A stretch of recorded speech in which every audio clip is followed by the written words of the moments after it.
Hey guys, tonight we're stepping into the mud-caked boots of someone who probably wouldn't make it to their 30s, not because of plague, famine, or war, but because of their face. You're beautiful. Painfully, inconveniently beautiful. And it's going to be a problem. Right now, you're squinting into the gray dawn of a medieval village, somewhere nestled between two indistinguishable hills, surrounded by thatched roofs and the constant smell of manure. The roosters are crowing. Someone's already yelling about a lost pig. And there you are, too symmetrical, too radiant, and too doomed. So, before you get comfortable, take a moment to like the video and subscribe, but only if you genuinely enjoy what I do here. Let me know where you're tuning in from and what time it is on your side of history. Now, dim the lights, maybe turn on a fan for that soft background hum, and let's ease into tonight's journey together. You're born into a world where beauty is more of a liability than a blessing. No one says it outright, no one has to. The midwife's pause, the way she raises her brows at your eyes, how your mother hesitates before pulling the cloth over your tiny face. It all says enough. You're too pretty for this village. At first, it seems like a good thing. The local women coo at your symmetrical features. A doll, they whisper. A blessed child. But they don't look at you the way they look at other babies. There's something else they worry, perhaps. Or that old rural instinct that knows beauty means trouble. As you grow, that trouble follows. By the time you're 5, the baker's son is slipping you bird crusts with awkward grins. By 8, older boys are starting fights just to impress you. By 12, grown men look too long, and women avert their eyes when they pass your mother in the street. You're still hauling water from the stream, helping with laundry, and sweeping mud from the doorway. But now you're doing it under layers of scrutiny. It feels like your beauty walks ahead of you, entering every room before you do, attracting attention you never asked for. No one teaches you how to wield it. No one tells you how dangerous it will be. And here's the thing, there are no mirrors. The best you have is the glint of a polished pan or the surface of still water, warped and shimmering. But you don't need a mirror to know. Everyone around you reflects it back in their behavior. They whisper your name too softly or too sharply. The village boys stop playing when you arrive. The girls watch you the way farmers watch clouds that might bring a storm. Historians still argue whether medieval peasants truly believed beauty was a sign of sin, or if that's a later myth imposed by moralist storytelling. But one thing is clear: any trait that sets you apart is a risk, and beauty? That's the biggest red flag you could wave. By your teenage years, the danger solidifies. Your mother starts keeping you inside more. She says it's because of the wolves, or the weather, or your fragile health. But you know it's because of the priest's stares. Because of how the Reeves' wife spits when she sees you at market. You're not safe. And you know it. You try to dress plainly. You rub ashes into your skin to dull the glow. There's even a local remedy, pig fat and nettle, supposed to bless the skin with roughness. You smear it on like armor, hoping that ugliness might be your protection. Spoiler, it doesn't work. It just smells bad. And now you're beautiful and smelly, which just makes the attention stranger. Let's pause here. This might feel exaggerated, but real accounts show how early suspicion could fall on anyone perceived as unusual. A woman in 14th century France was accused of sorcery simply because no one believed she could have natural beauty without magic. One chronicler called her a trap in flesh. You're living in a world that doesn't have TikTok filters or skincare serums. Beauty isn't something people strive for. It's something that happens to you, and happens at you. By now, even the animals react to you oddly. The chickens scatter when you enter the yard. A neighbor's dog, usually docile, growls low and backs away. "You've got a look about you," says an old man in passing. He doesn't mean it kindly. The worst part? You haven't done anything. You didn't choose this face. You just exist, And that's enough to make some people kneel and others reach for pitchforks. In your village, life is meant to be shared in sweat and soil. Everyone smells like onions and fear. Beauty isn't part of the daily diet. It's suspicious, otherworldly. And that makes you suspicious, otherworldly. The kind of person songs are written about. Right before the song ends with something catching fire. By age 16, you've learned to walk fast, speak little, and avoid eye contact. You keep your head down, not because you're shy, but because you're trying to survive. Every compliment is a possible threat. Every curious glance might lead to something worse. And even your family, well, they're starting to resent you. Your younger sister, who shares your chores, gets less attention. Your older brother hears rumors and picks fights defending your name. Your mother stops brushing your hair in public. Your father avoids your gaze altogether. It's not personal, it's survival. And beauty? Beauty makes things personal for everyone else. You never see your own face, not properly. Maybe that's a small mercy. There are no mirrors here, not really. A shard of polished bronze if you're noble, a puddle on a windless day if you're not. But the absence of mirrors doesn't mean the village lacks reflection. People are your mirror. Every side glance, every whispered, "There she goes." Every time someone drops a basket when you pass, your beauty bounces back at you from them. You learn early. Beauty doesn't need a mirror to make itself known. It's stitched into the reactions around you, like a haunting melody that only others seem to hear. The old woman who sells herbs at the edge of town calls you moon-blessed. It sounds nice until she warns her grandson not to stand too close. A passing peddler bows too low when you buy onions. Then, a priest's assistant warns you that vanity is the gateway to eternal flame, and you're not even sure what you did. You just wanted soup. Historians still debate whether medieval people were as superstitious about beauty as later writers claimed. Some argue it was more about class than looks. But the records show that time and time again, those who were unusually attractive, especially if they weren't powerful, found themselves painted with suspicion, envy, and even fear. In your case, it's all of the above. You're still just a peasant girl. You share a straw bed with your sister. You wear hand-me-downs patched so many times the original fabric's a mystery. You wash with cold stream water and dry your face with a corner of your skirt. But none of that matters. You could be covered in soot and still they'd say, "There she goes, thinking she's better than us." You don't even know what they mean. That's the thing, beauty, in this world, doesn't belong to you. It belongs to whoever's looking at you. It's something they interpret. And every interpretation comes with a consequence. Some see you as a prize. Others see you as a threat. And in a place where everyone is struggling just to survive, either of those labels could get you dragged into the woods and left there. One girl from 3 villages over was known for her witch's smile. No one ever explained what that meant. One day, her house caught fire. No one helped put it out. You asked about her once. Your mother told you not to ask again. So, you stop asking questions. You learn to speak softly and laugh rarely. You keep your hands busy and your hair covered. You try to disappear in plain sight. But it doesn't work, and deep down you know it never will. Because even though there are no mirrors, your beauty still shines, and the darker the world around you becomes, the brighter you seem to glow. Like a candle in a house full of dry hay. There's a boy, of course. There's always a boy. He's new to the village, apprenticing with the smith. He doesn't know the rules yet. He smiles at you in front of others. He walks beside you after Mass.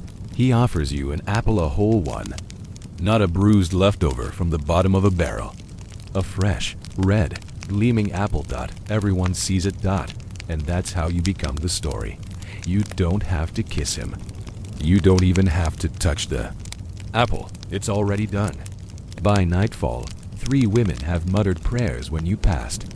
The priest delivers a sermon the next morning about temptation and Eve. And the boy? He leaves before the week ends, arm bruised, eyes swollen. You ask your mother what happened. She tells you the smith needs a quieter apprentice that your sister says. You shouldn't have smiled back. The weight of their warnings presses down on you like wet wool. It's not just that you're beautiful. It's that you're beautiful here, in this place, among these people. At this moment in history, in a world without mirrors, beauty becomes hearsay. And hearsay, as you've learned, is heavier than stone. Your village doesn't need glass to reflect. It uses gossip and glances and cautionary tales. You are no longer a person to them. You're a parable in progress. That's why you wake up early now. You rise before the sun and head to the edge of the woods where no one watches. You kneel beside the stream, not to admire your reflection. You still can't see much, just a blur, but to let the cold water remind you that you're real, that you still belong to your own skin. The birds chirp. Mist hugs the mossy ground. For a moment, it feels safe, quiet. Then you hear footsteps. You freeze. The water drips from your fingers. Your heart pounds against your ribs like it's trying to escape. A man steps through the trees. He's holding a pail. At first, he doesn't see you. Then he does. And just like that, the stillness breaks. He stares too long. His smile is wrong. Too slow. Too familiar. You straighten. He nods. He walks past. Doesn't speak. But later, back at the village, your mother hears from the cooper's wife, who heard from the thatcher's boy, who saw you at the stream with the man. You were kneeling. He was standing. It's already enough. You want to scream. I was just getting water, but no one listens to what you say. They only see what they believe. It's no wonder women in these times covered themselves with layers, with scarves, with silence. A plain dress wasn't just modesty, it was protection. A hood wasn't just for warmth, it was camouflage. You start to wonder if the safest face is the one no one can see. So maybe, after all, it's a blessing there are no mirrors. Maybe it's better not to know exactly what others see when they look at you. Because whatever it is, they've already decided, and you're the last person they'll ever let forget it. You don't remember when it started, exactly, but at some point, your beauty began to cost you. Not in the obvious way. You still eat what everyone else eats, mostly onions, turnips, and regret. You still sleep on straw, scratch at fleas, and walk through ankle-deep mud with every errand. But there's something else, something quieter, stickier, that clings to you like the smell of boiled cabbage. It's the tax, not a real tax, of course. That would require literacy and paperwork. This is something much older, much heavier. It's the peasant beauty tax, the cost of being visibly exceptional in a world that hates exceptions. At first, the tax comes in favors you're expected to give. The brewer's wife needs help watching her kids. Surely you have time. The tanner wants you to carry hides, not because he thinks you're strong, but because he enjoys watching.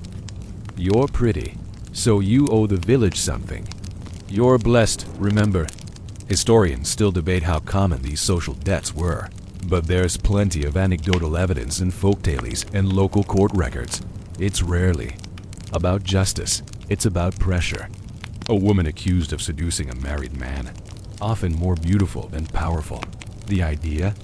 You must be using your looks for something, and that something can't be good. You try to keep up. You run errands for people you barely know. You kneel longer during prayers. You speak softer, smile less, but it never seems to satisfy. Every time someone gives you a sharp glance or a fake compliment, you feel the invisible toll collecting in your pockets. Take the baker's family. You helped deliver their twins when the midwife was late. You brought broth for 3 days.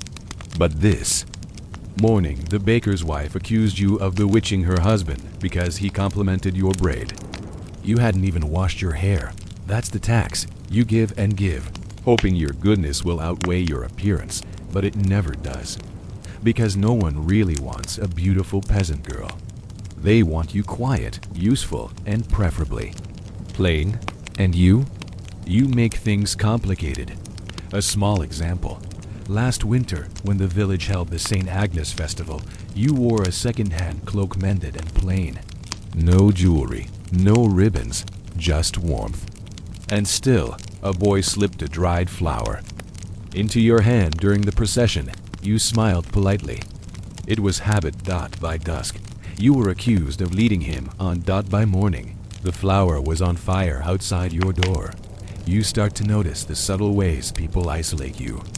They assign you different chores. Your name doesn't come up in group invitations. You're not included in jokes or gossip. You are the gossip. Even the animals get it. You used to help tend the pigs, but now you're stationed with the goats farther from the road, away from eyes. One of them butts you every time you come near. It feels like an editorial comment. Somewhere deep inside, you wonder if there's a way to undo this. If enough mud or work or humility could make your face less charged. You hear of a woman 3 towns away who smeared her cheeks with burned rosemary until she's scarred. Better safe than sorry. Someone said. And here's the kicker. People would rather see you marred than magnetic. You think about it sometimes. Just a little scratch, a burn. Something subtle, something survivable. But then you hear your mother cry when she thinks you're asleep, and you remember, this isn't just your problem. This is hers too, and your sister's, and your brother's. Beauty is not an individual trait.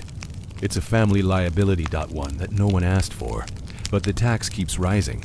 There are no guilds for pretty girls, no unions, no protection.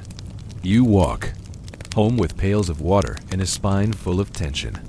You sleep with one eye half open, and you never, ever allow yourself to enjoy attention. Because even kindness now feels like currency you'll be expected to repay. Want a real twist? Your enemies aren't always men. No, some of the sharpest blades come from the women around you. The ones who fear your presence in their husband's line of sight. The ones who were once the pretty ones and now see you as the newer, shinier threat. They whisper. They hint. They smile while sharpening the verbal daggers they'll bury in your reputation, and they do it with such grace, such a shame. She's always alone, says one. I hear she speaks to herself, says another. That hair can't be natural, whispers a third. Soon, you are surrounded by accusations with no mouths behind them. Just floating phrases, cold and constant. Even your priest looks at you differently now. His sermons include more lines about vanity, more pointed glares about temptation. You swear he stares longer than he should, then blames you for it. Her presence disrupts the balance, he tells your father one evening.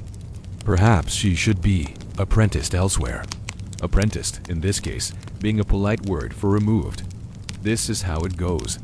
The village sees a flaw where there is none, and when it can't find one, it invents it.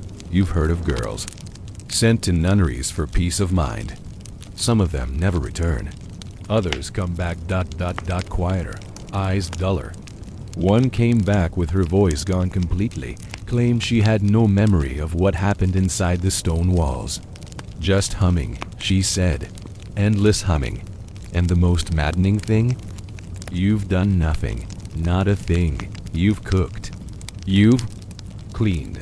You've avoided temptation, resisted praise, and endured every sideways comment without complaint. But the tax of your existence, the sheer audacity of your face, remains unpaid. You begin to wonder if it ever can be. You don't hear them coming. Not really. It's the middle of spring, and the fields are full of noise birdsong, braying, boots sloshing through muck. You're elbow deep in a washtub behind the cottage, scrubbing your family's linens with cold soap and colder water when a hush falls. Not a dramatic one. Not immediate. Just a quiet pulling in of breath across the village. When you glance up, the world feels sideways. There are horses at the edge of the lane, saddles polished, banners limp in the still air. Men in armor polished to mirror brightness sit like statues under the sun, They're not local, that's obvious. No one here shines like that. One of them points. And just like that, the tax you've been paying in whispers becomes a different kind of debt. The local lord is on a hunting ride, or so the servants will claim later. But he isn't looking at the trees. He's looking at you. Historians still argue whether noblemen truly scouted peasant villages for women, or if that's just the stuff of scandalous ballads and dramatic court records. But there's enough evidence letters, confessions, even paintings to suggest it happened more often than the average priest would like to admit. And when it did happen, it almost always ended one of two ways: elevation or destruction. There's not really a middle ground for the beautiful poor dots, so here you are. Half wet, sleeves rolled, a streak of soap on your brow, and yet somehow, you're the most interesting part of his afternoon. You pretend not to notice. You turn back to the linens, but it's too late. Something has shifted. By evening, word spreads that you've been seen. Not by a neighbor or a suitor, but by someone with power. That word hits different. You've been seen. Now the attention changes. It sharpens. The miller's wife, who once ignored you, asks whether your hair is naturally that color. A farmhand offers to walk you home, just in case. A stranger loiters near your gate with a wooden flute and a suspicious lack of purpose. Your father is silent. Your mother wrings her hands. Your sister looks at you like you've become a story, not a sibling. You didn't ask for this, but it doesn't matter. The next time the Lord passes through, you're asked no, instructed to come forward and serve at the feast. Just to help with bread, they say. Just to pass the pitcher, and you do it. Because what's the alternative? You step into the manor's hallstone, dark, echoing. The smell of roasting meat and spiced wine thicken the air. You keep your eyes low, feet careful, posture practiced. But he watches you the whole time. No one tells you what's expected. They don't need to. It's in the way the steward nods toward the corner bench. The way the other girls avoid standing too close. The way the Lord smiles at you, not kindly, not cruelly, but possessively. Your beauty no longer belongs to you. Now it's a commodity, a resource, a possible acquisition. And that makes you a target in every sense of the word. The truth is, in a society obsessed with hierarchy, a beautiful peasant woman is a contradiction. You don't fit. You can't marry up. That's not how power works. But you can be taken up, used, then discarded when your shine fades or the next girl catches the Lord's eye. There's even a name for women like you. Favorites. It sounds romantic, but it's really just another word for temporary. You hear of one girl, Anselma, from the southern provinces, who became a baron's mistress at 15. She was housed in a tower with tapestries and silk, but by 18, she'd been quietly replaced and packed off to a nunnery with a dowry of guilt and exactly no say in the matter. Another, a woodcutter's daughter, was gifted to a duke. After he admired her voice, she lasted a season. Some say she ran away. Others say she was buried under rose bushes. No one really knows, but everyone knows what happened. So now you're living on a new edge. It's no longer the edge of your village, but the edge of visibility. You've crossed the line, unwillingly, and the consequences are waiting, like wolves in the trees. At home, your family is tense. Your father drinks more. Your mother prays harder. Your brother picks fights. Your sister cries when she thinks no one's looking. You wish you could crawl back into invisibility, but beauty doesn't let you hide. Not anymore. And the worst part? Some of the other girls seem jealous. They think you're lucky.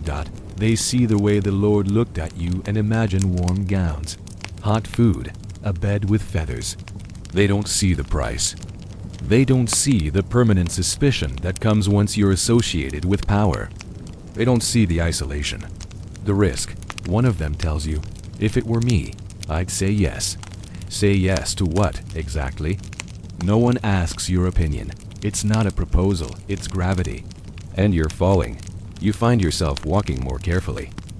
Now, speaking less, smiling only when absolutely necessary. You start sleeping in your day clothes, just in case you need to run. Because now you're not just the pretty girl. You're the noticed girl, and in the medieval world, that's always a prelude to disaster. They don't even need proof. They just need a reason.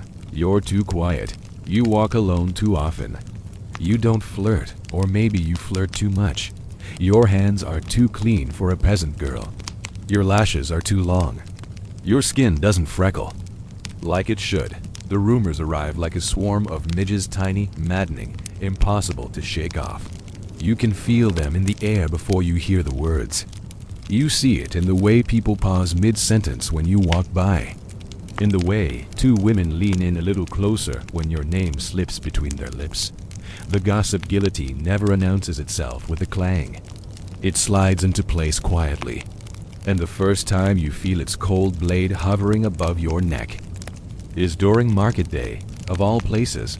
You're holding a sack of onions, just onions, doing nothing remarkable. But someone behind you mutters, "That's the one." You glance back.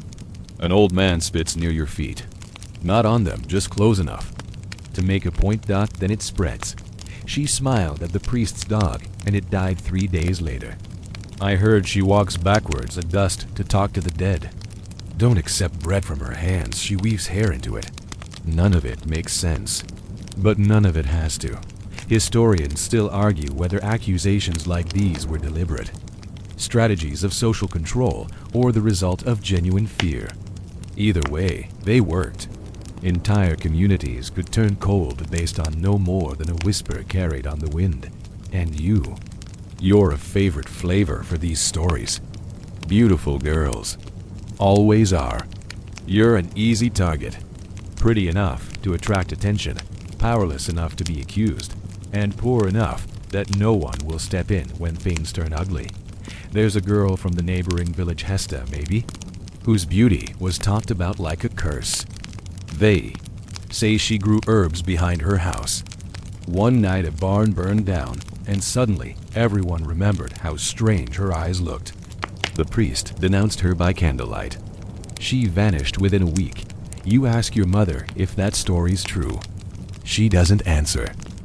She just hands you a coarser shawl and tells you not to walk alone anymore.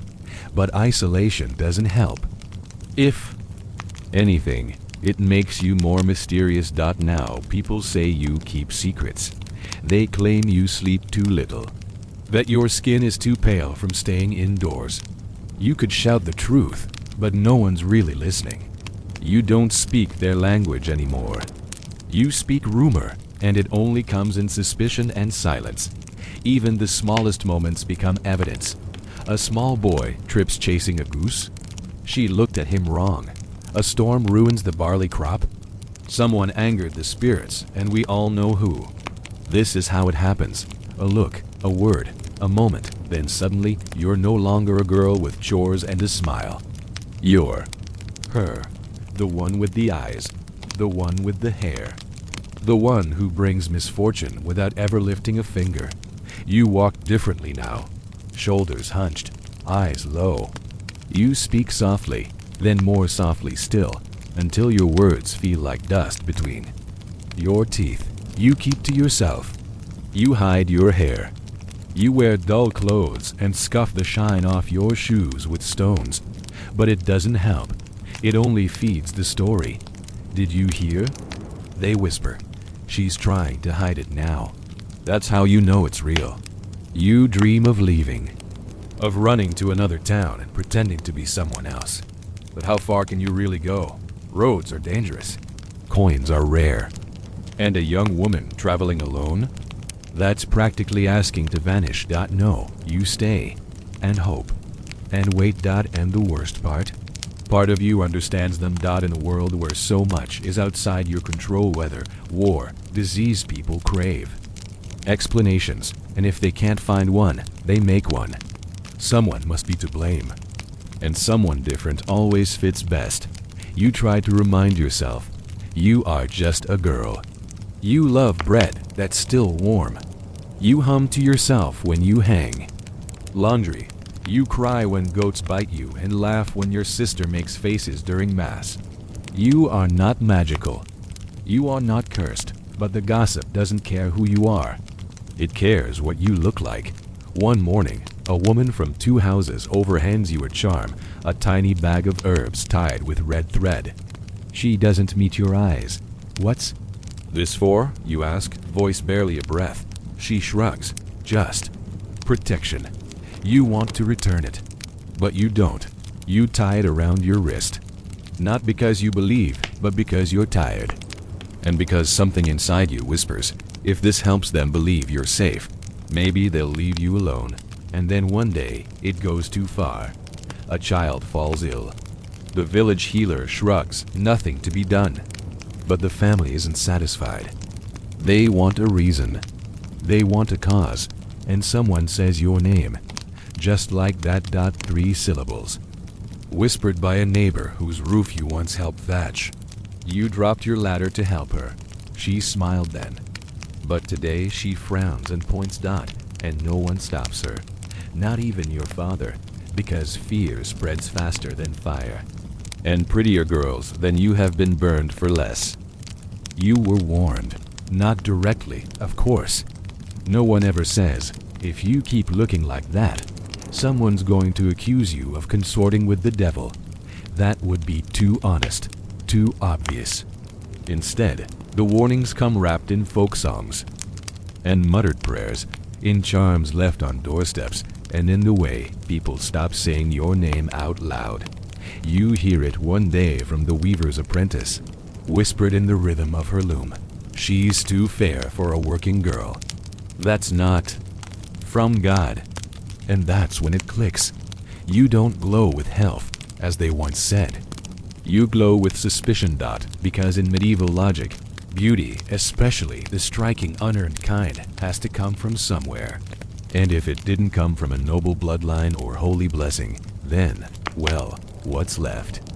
You're in bed, staring at the ceiling, when the answer finally creeps in. The devil. It's always the devil. Historians still argue whether the link between beauty and witchcraft was cultural, theological, or just the church's favorite blame game.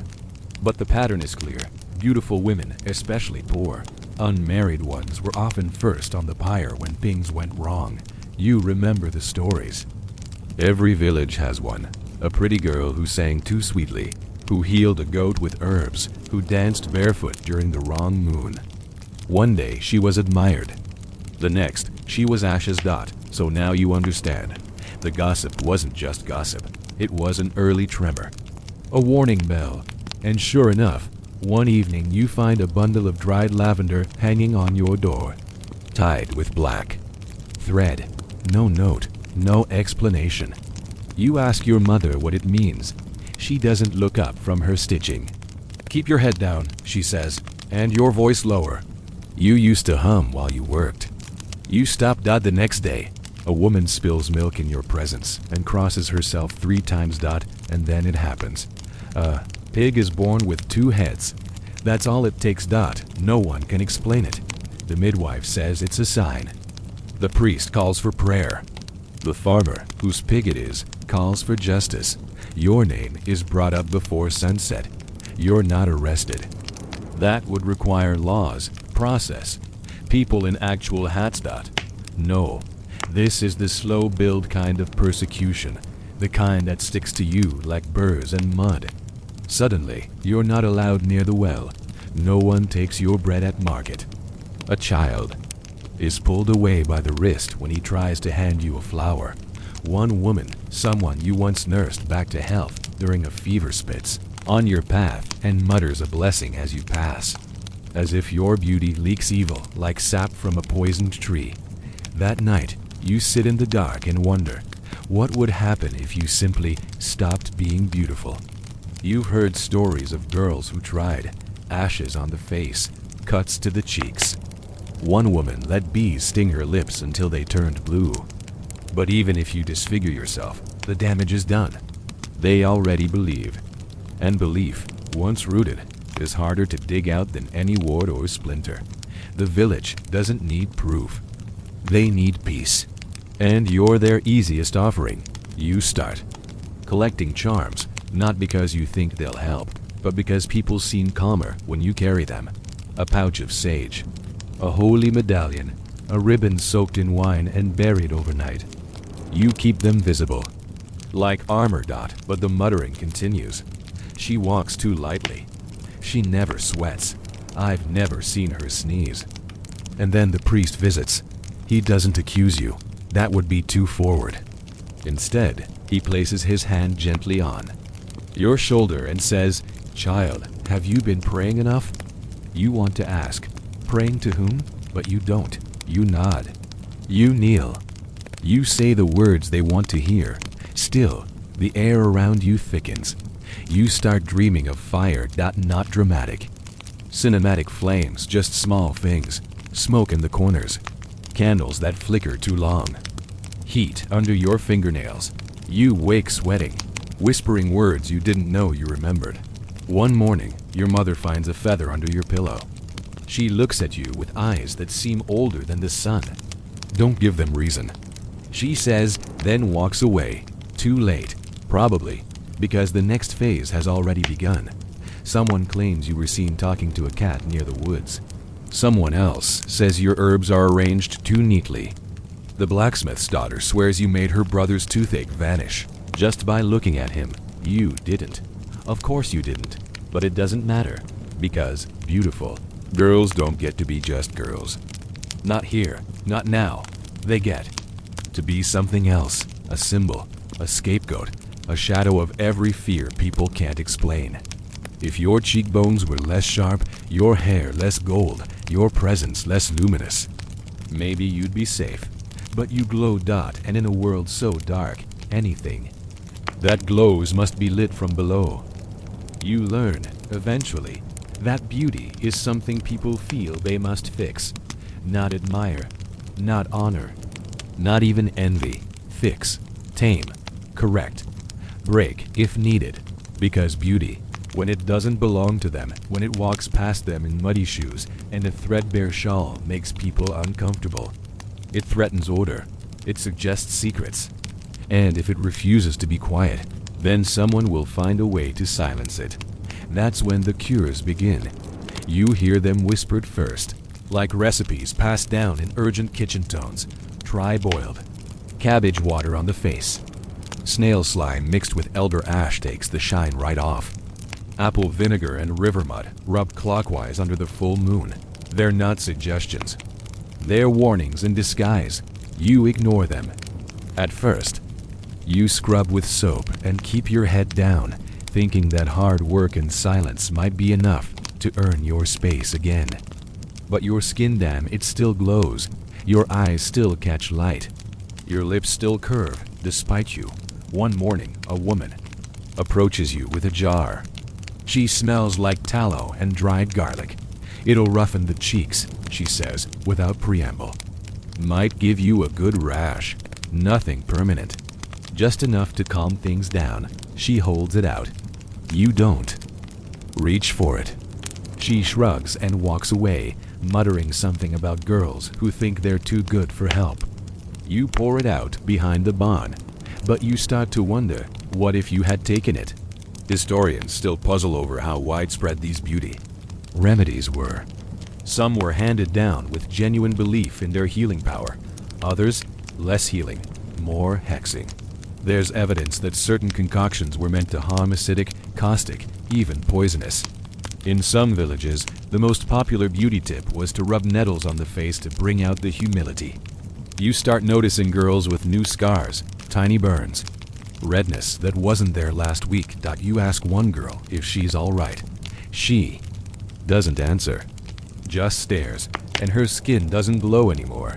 You try your own test, just a little vinegar and ash dabbed under your chin. It stings. No, it burns. And even when you wash it off, the smell clings for days. But the villagers seem slightly less tense around you afterward. So you keep going. Not every day, but enough. Enough that your mother raises an eyebrow one morning and says, quietly, "Don't lose yourself trying to survive." You want to laugh, or cry, or both. Because surviving is losing yourself. You try to strike a balance. Look tired but not sick. Look humble but not haunted. A little less glow but not too much.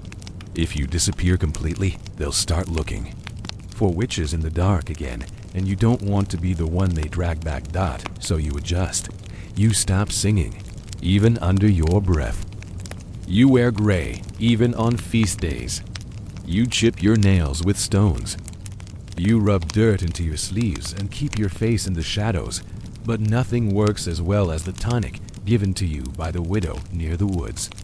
She presses it into your hands one rainy evening, wrapped in oilcloth. Boil it. Breathe it. Don't swallow. You ask what's in it. She says, nothing worth knowing. Of course, you try it. The scent hits your lungs like smoke and iron. Your skin prickles. You sweat, but you don't know why. And for 3 days, your face looks dull. Your eyes go flat. Your smile won't come. People smile at you for once, like they're relieved that it works, but it scares you, because the truth is, you don't want to erase yourself.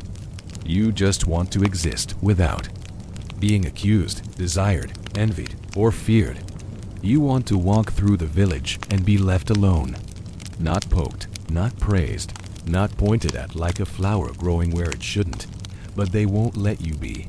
Even the priest notices. One morning after Mass, he nods slowly and says, "You look restored, restored, like you were broken before. Like you've been fixed. It makes your stomach turn. You ask your mother quietly if she ever had to do this. She nods once. The girls with the bright eyes always do. You realize with a thud in your chest that this goes deeper than you. That the village has always known what to do with girls like you. Not with rope or trial or flame, at least. Not yet. But with vinegar, ash, and silence. And here's the strangest part. Part of you wants to comply. Because compliance tastes safer than defiance. It smells like cooked oats and early sleep. It sounds like footsteps passing by your door, not stopping at it. It feels like walking down the lane without 1,000 invisible eyes pressing into your skin. But another part of you whispers, "Why? Must I become less so they feel more?" You push that voice down. You wrap your shawl tighter. You boil the tonic again. And somewhere, deep inside, a beautiful girl you used to be begins to fade. At first, the veil is just for church. A scrap of linen, tied loosely over your head, pinned near the temples. A sign of modesty, obedience, respect for God's house. Every woman wears one, especially unmarried girls. It's tradition safe. Familiar. But soon, you start wearing it outside church to market, to the well, to fetch eggs or kindling. Not because you're pious, because it works. The veil softens your face. It casts shadows over the angles that make people uncomfortable. It shortens glances and short-circuit stares. It gives the illusion of distance, as if you've placed a thin wall between yourself and the world. And people seem calmer. One old man, who hasn't spoken to you in months, nods in your direction. A child offers you a piece of apple without his mother yanking him away. The blacksmith's wife, who once hissed that you were cursed, asks if you'd like to borrow her soap. Just like that, you're human again. Or at least, something close. Historians have long noted how veiling wasn't just about religious humility. It was often social camouflage, an effort to blend, to mute femininity, to survive. In some towns, veils were mandatory. In others, they were strategic. And for women like you, young, unmarried, dangerously pretty, they were armor. You wear it more and more. You choose duller fabrics. You learn to pin it tighter on windy days.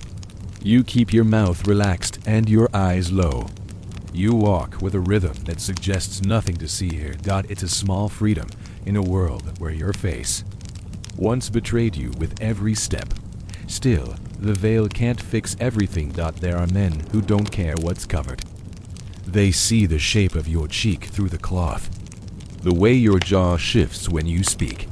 And that's enough. One day, A merchant passing through stops you by the well. He offers you a sweet spiced, rare. You decline. He insists. You back. Away. That night, someone throws eggs at your door. Your father doesn't even ask why. He just wipes the wall clean and bolts the shutters. Another time, a boy from the next village corners you behind the chapel. Says you look like a saint. Says he wants to test if you're real. You shove him away. He laughs. The next day, someone carves a symbol into your door. You don't know what it means, but it looks like a noose. Your mother sews another. Veil this one longer, darker. It hangs past your shoulders, shadows half your chest. You wear it without protest, but you feel the weight of it, not just the cloth, but what it represents. A confession, a retreat, a quiet way of saying, I give up, and yet you haven't. Not really, because under the veil, you're still you. You still feel the sun on your skin. You still notice how your hair curls in the humidity, how your lips sting when you chew mint. You still catch glimpses of yourself in puddles, or polished tin, or a lover's eyes. Okay, not a lover. That's dangerous. But sometimes a look lingers, and part of you aches, because this hiding, it's survival. But it's also grief. You've lost something you never even asked for, a kind of lightness, a kind of agency.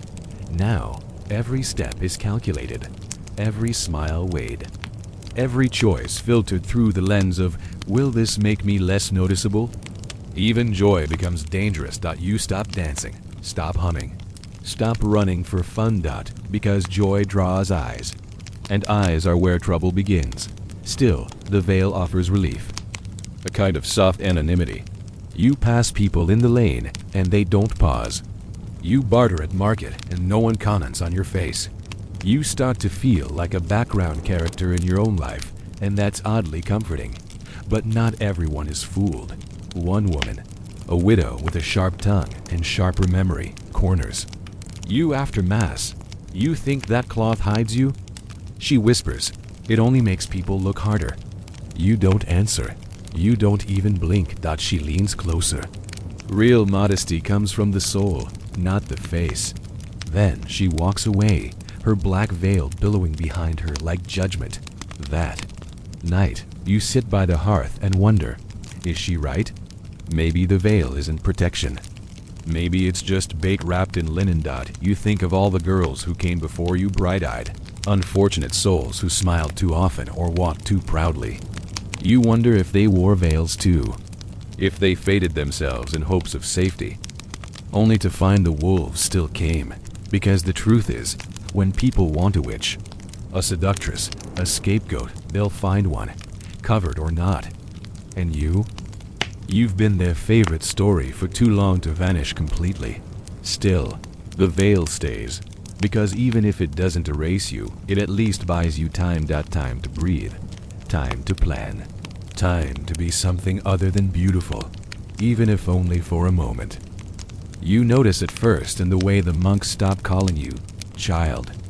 At Mass, Brother Thomas once used to nod at you with the weary kindness of a man who's read too many psalms and not enough bedtime stories. Now he clears his throat before speaking to you, and his eyes flinch, not away from your face, but toward it, like he's testing himself. You catch the apprentice scribes glancing up when you pass the monastery's wall. They never wave, just stare. Pens paused, ink drying on forgotten prayers. The holy men have taken an interest in you, and it's not the spiritual kind. You shouldn't be here, not inside their minds, not nestled between their guilt and scripture, but you are. And the veil doesn't help anymore. One afternoon, after a long sermon on the dangers of feminine vanity, you find a note on the chapel door. It's not addressed to you, but it doesn't need to be. When Eve smiled, so did the devil. You try to laugh, but it dies in your throat, because it's not just villagers who police your presence. It's not just neighbors and merchants and petty gossips. It's the men who claim to speak for God. Historians still argue whether monastic writings about beauty reflected true temptation or projected fear. The line between veneration and vilification was always blurry. One monk's vision of divine feminine light often looked suspiciously like another's threat to moral order. You learn quickly. Your presence in the chapel is tolerated only when it's muted. You sit in the back pews now. Head bowed, hands folded too tightly. You avoid the monk's eyes because when they meet yours, something shifts in the air like a confession forming on someone else's lips. Once, you dropped your prayer book. A young brother rushed to retrieve it. His fingers brushed yours, and for a moment, he froze. That night, a new verse was added to the next sermon.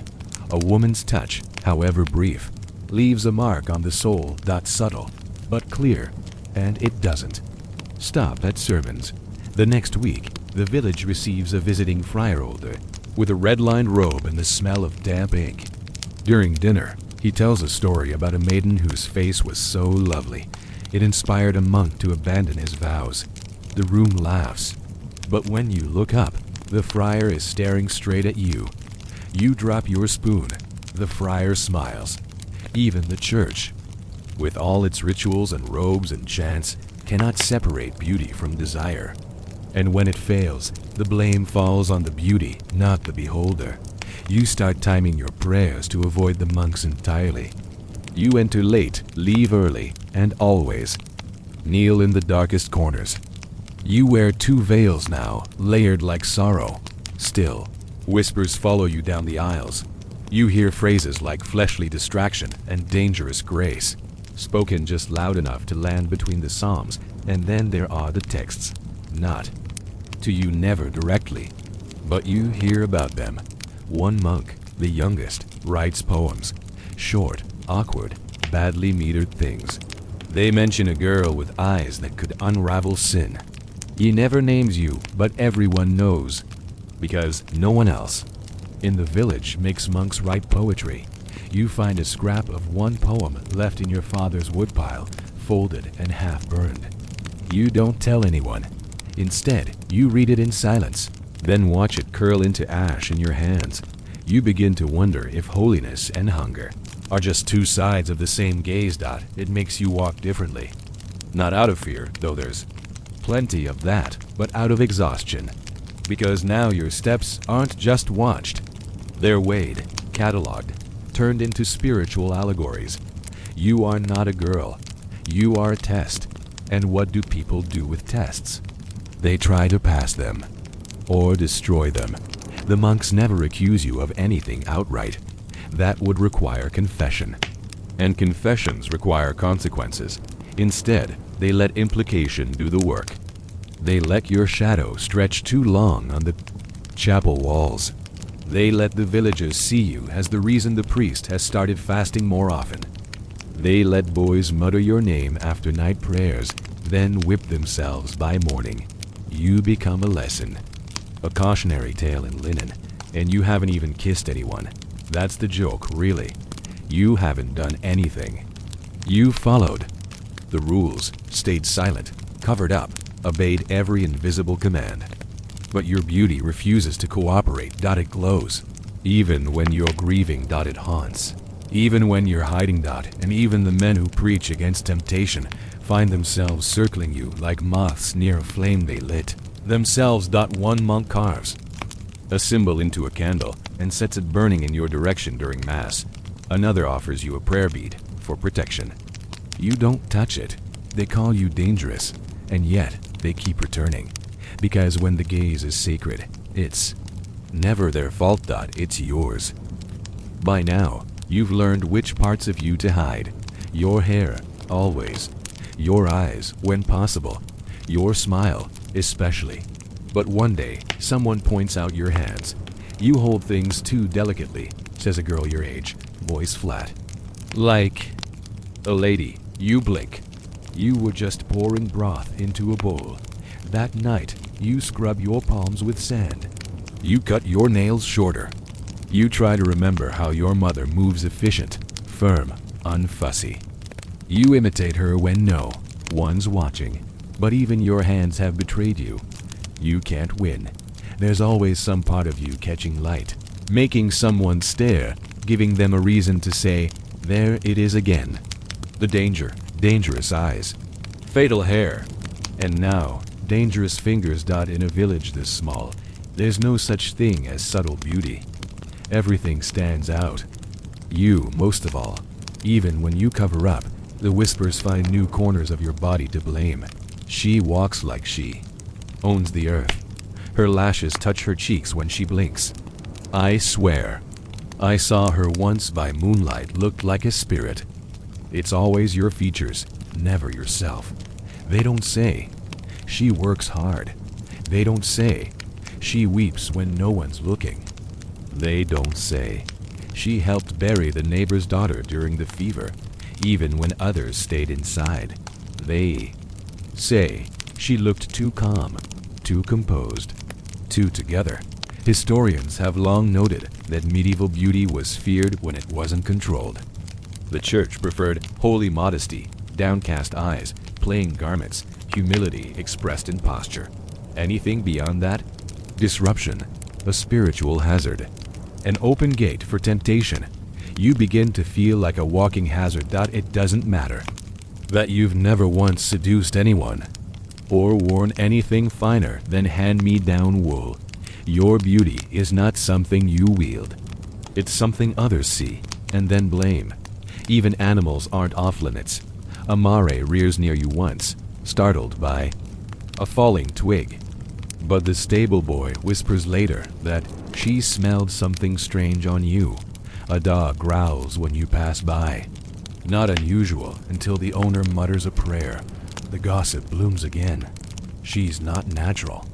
Her shadow moves faster than her feet. Look at her hands, they don't belong to a peasant. You consider binding your fingers just to hide them. You even try wrapping them in linen for a few days. But then someone says, why is she bandaged? Did she touch something? Unclean, you can't win. You change yourself, and the world changes its accusations. So you stop reacting. That becomes your new strategy. You train your face to go blank. You keep your back straight, no matter who speaks to you. You let comments slide off like rain off slate. Until one afternoon, in the market square, a traveling soldier watches you lift a bundle of firewood. He doesn't leer, doesn't smile. He just murmurs, too polished to be local, and keeps walking. It stays with you all day. Too polished to be local. What does that even mean? Is it your posture? Your face? The way your hands don't tremble, even when they should? You think about what he said as you kneel beside the hearth that night. You watch the firelight flicker along your arms, your wrists. The hands that have stirred soup, buried children, picked herbs, swept ash. They don't look polished.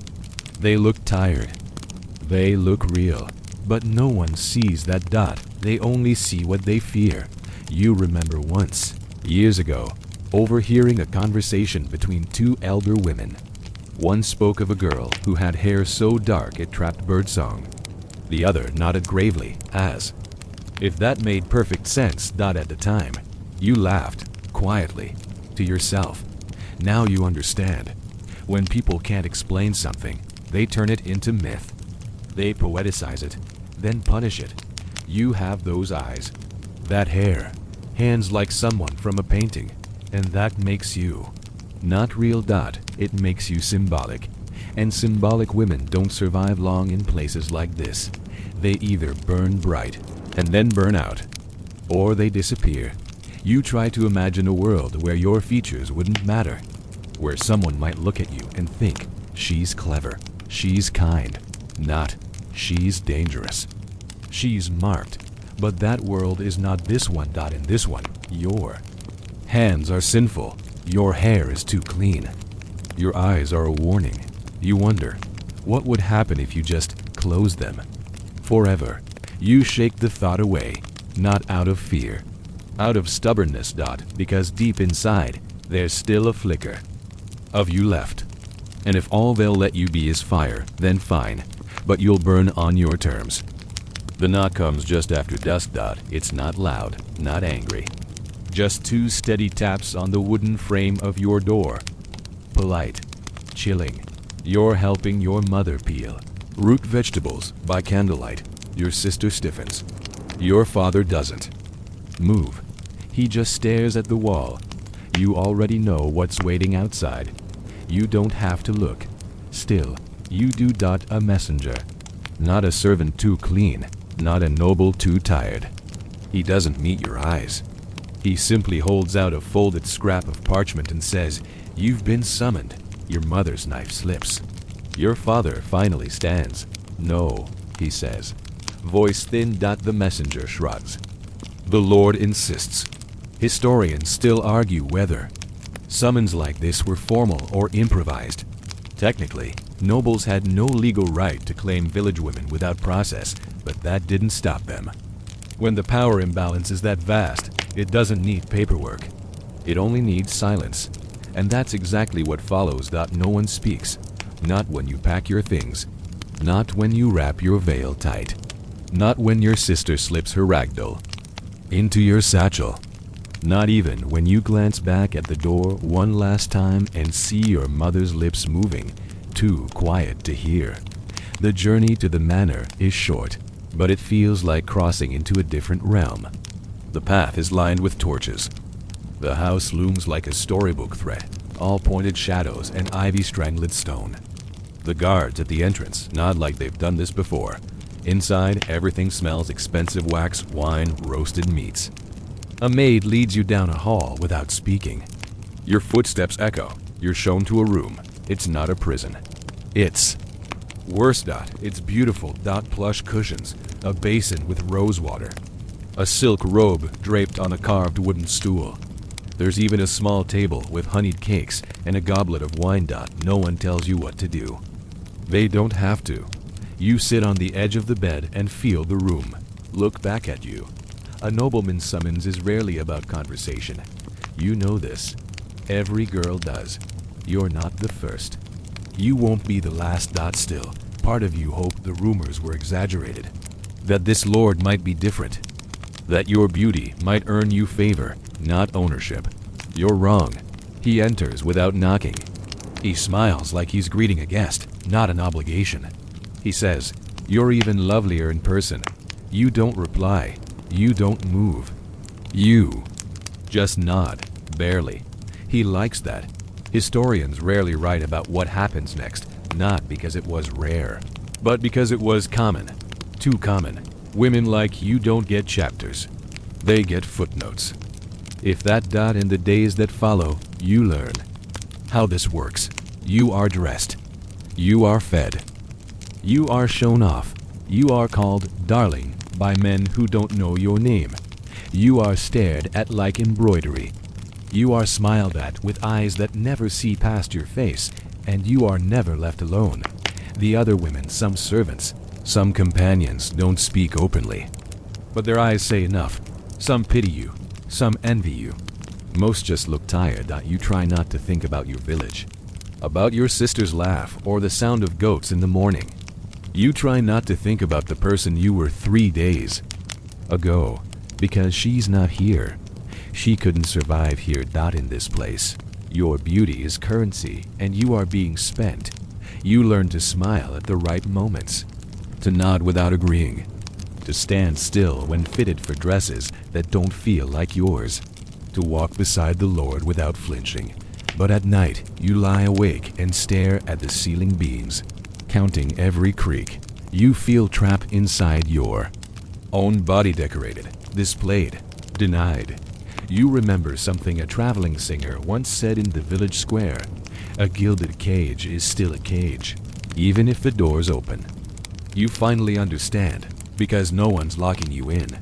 You could run, but where would you go? Back to the village? To more whispers, more glares, more suspicion? Forward? Into a life of silks and silence with a man who calls you his little prize. You belong nowhere.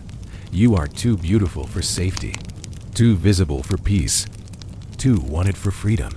And you start to feel the edges fray. One evening, After a long dinner full of forced laughter, the Lord asks you to play the lute.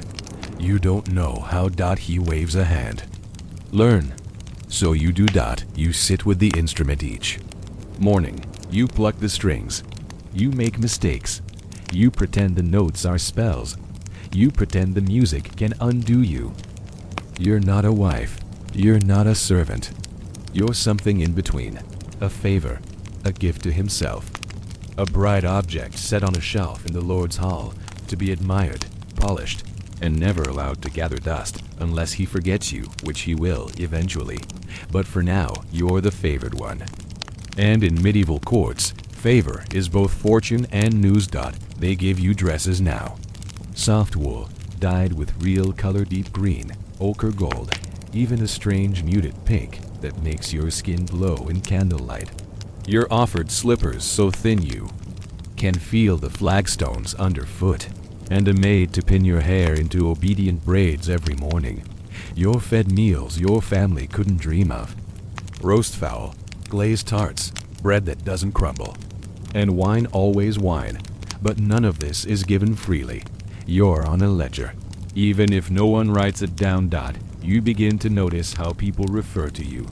Not by name, not anymore. The Lord's companion, the girl from the country. That sweet-faced one, and always with a flicker in the eye. Some mix of admiration and condescension. As if to say, there she is, the lucky one. The one who was chosen. You wish you could tell them there was no choosing. Because here's the truth about being chosen in this world. It isn't about love. It's about possession. Marriage, real marriage, is a negotiation of lands, coins, cards, status. You are none of those things. You're beautiful, yes. But that doesn't make you a wife. It makes you decor, especially temporary, especially disposable. Historians often gloss over this gray zone. Mistresses, companions, courtly muses. They appear in paintings, in poetry, in scandals, but rarely in the records. Rarely with names, and even more rarely with any voice of their own. You think of the other girls you've seen. The ones who arrived before you or after. The ones with soft eyes and practiced silence. You ask a servant once where a particular girl went. The servant shrugs. Married off, maybe, or sent away. Sent where? No one answers. There are women in this manner who float like ghosts. Polished, powdered, perfected. They speak in smiles and metaphors. They fold their hands like their fingers don't belong to them. You begin to understand why. Because power here is shaped like a man's hand, open when he wants to feed you, closed when he wants you silent. And you are not immune to it. He gifts you a brooch one morning. Garnet, set in bronze. He pins it himself. His fingers linger too long on your collarbone. Later that day, two of the noblewomen laugh behind a fan and pretend not to look at you. You feel your cheeks heat, but not from flattery, from shame. From the knowledge that everything you wear now says something about him, not you. And the other girls? The ones who weren't chosen? They don't like you, not because you're cruel. You're not. But because you're the walking reminder that in this world, value is measured by how well you attract the eyes of men with names longer than yours. One of them spills wine on your gown at dinner. Not by accident. You don't say anything. You just blot it away and smile. Because you're learning. You're learning how to play the part they've written for you. But it wears you thin. You don't sleep well anymore. The silken sheets itch. The room feels too quiet.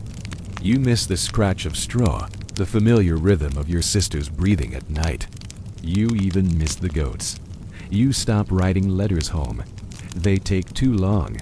And what would you even say? Dear Mother, I am warm and dressed and terrified. Instead, you begin to talk to yourself in the mornings, in the space between breakfast and embroidery lessons, just to remember what your voice sounds like. One day, a maid hears you murmuring a song from your village and smiles. Careful, she says. You don't want them to think you still belong somewhere else.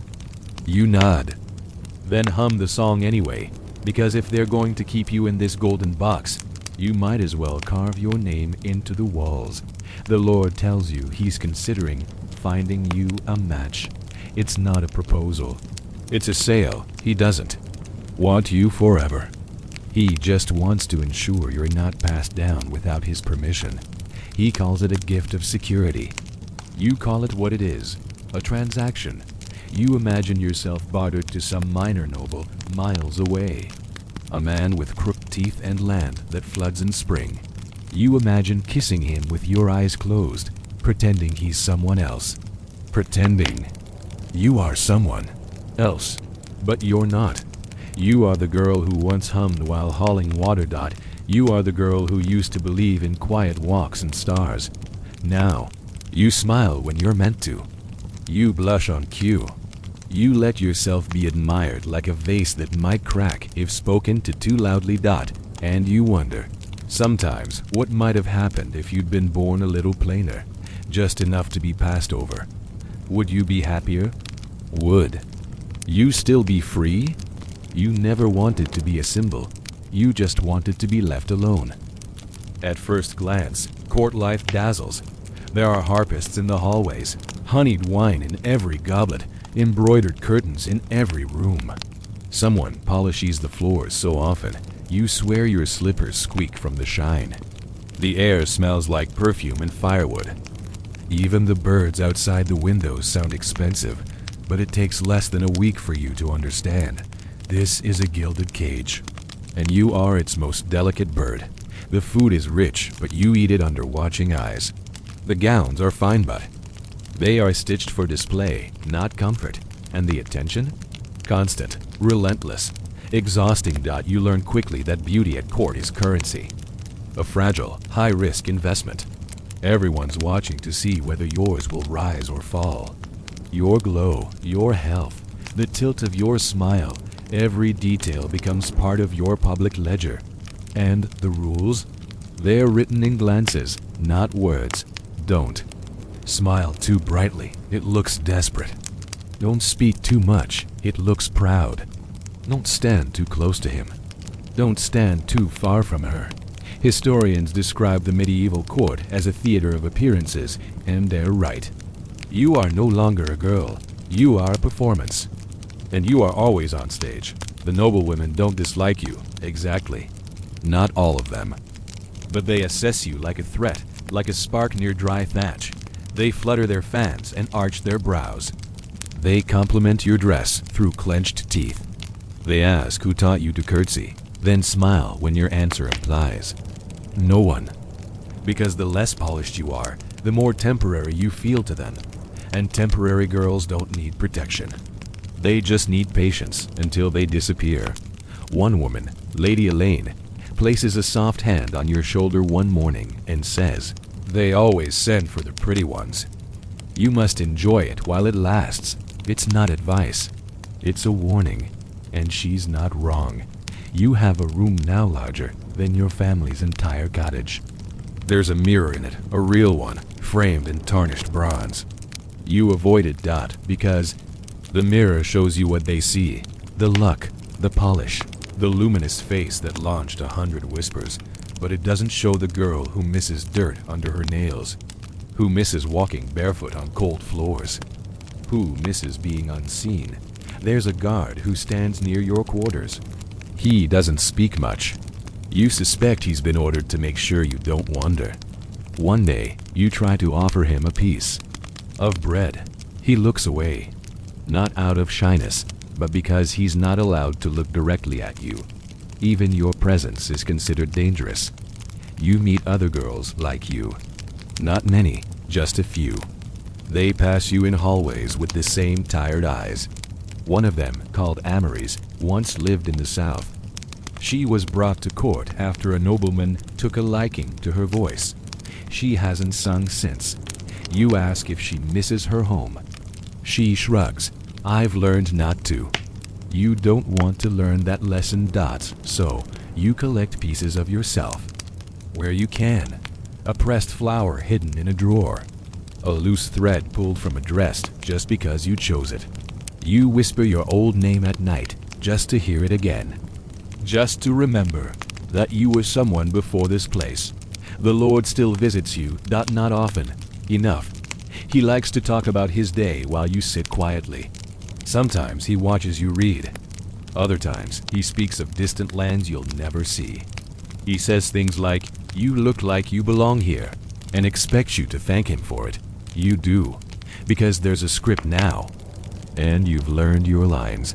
Historians often romanticize courtly life, the perfumes, the tapestries, the feasts, but they rarely write about the hours between those things. The quiet spaces where girls like you sit still, smile gently, and wait to be told what they are. Pretty, lucky, favored, silent. You used to hum when you were nervous. You stopped. Someone once said it made you sound common. You used to ask questions. Now, you don't. The last time you asked where the kitchen maid slept, a lady raised a brow and said, "Why would you want to know?" Because you were a kitchen maid once. Now, you aren't supposed to care. But you do. One day you sneak out. Not far. Just into the garden after dark. You find the oldest tree and sit under it barefoot. The soil is cold, wet. It clings to your toes.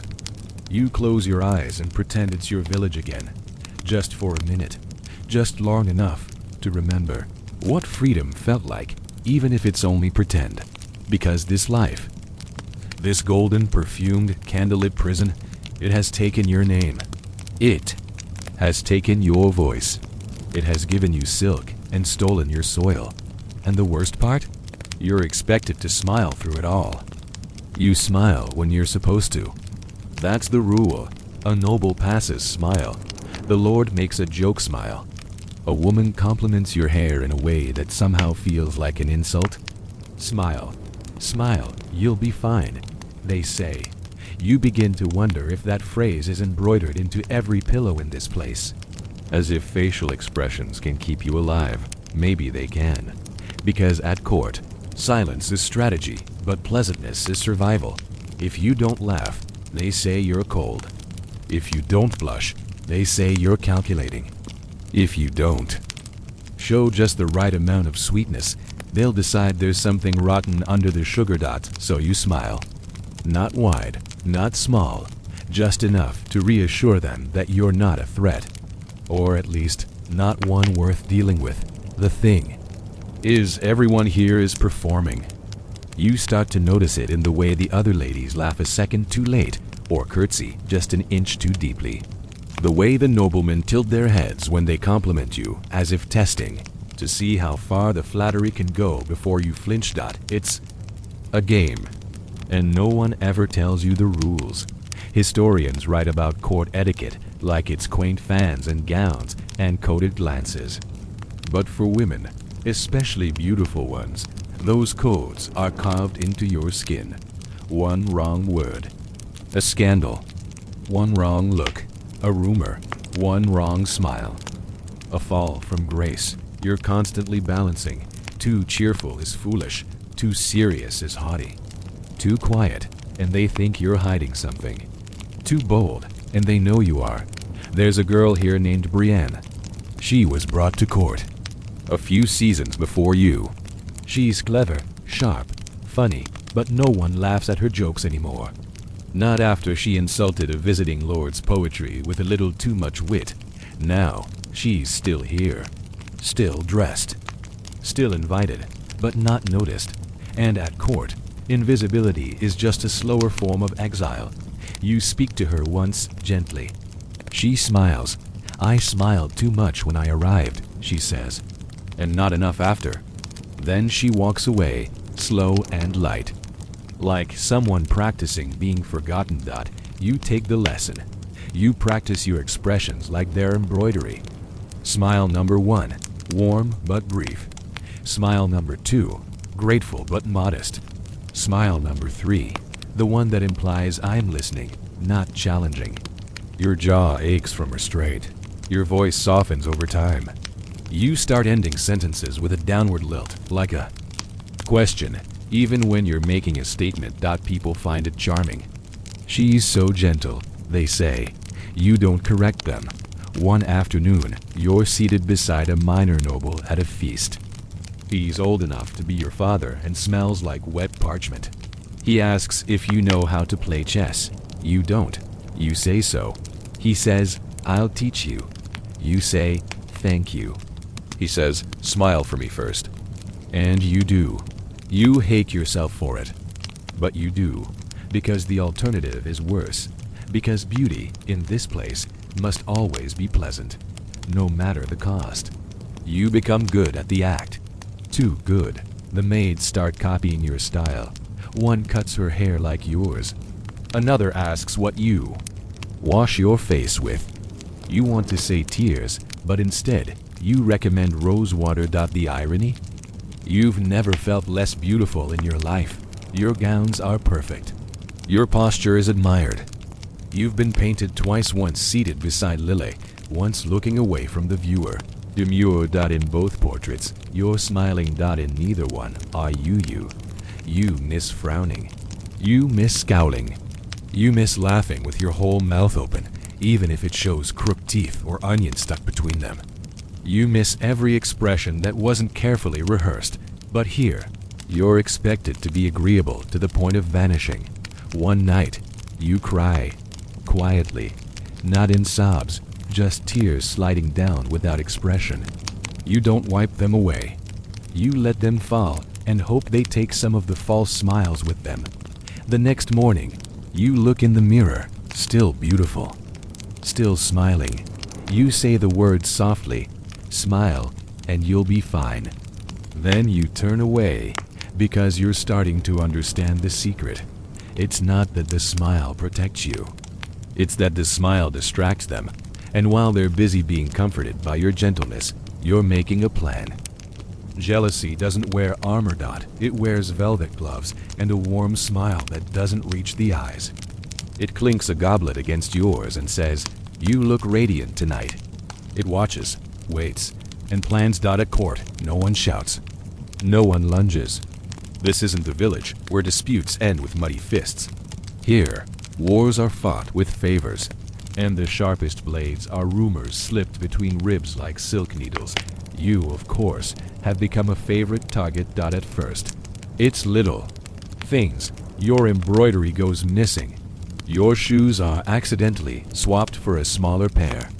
A ribbon you tied in your hair yesterday appears today in another girl's braid, and she swears it's hers. Then come the whispers. She must be doing something to stay in the Lord's favor. Maybe it's not just her face that's lucky. I heard she reads alone. That last one, apparently, is a scandal, because reading in solitude must mean plotting. And plotting is something women like you aren't supposed to do. You're supposed to smile, not scheme. Listen, not learn. Historians often gloss over the inner politics of courtly women. But the power struggles were constant, intricate, and ruthless.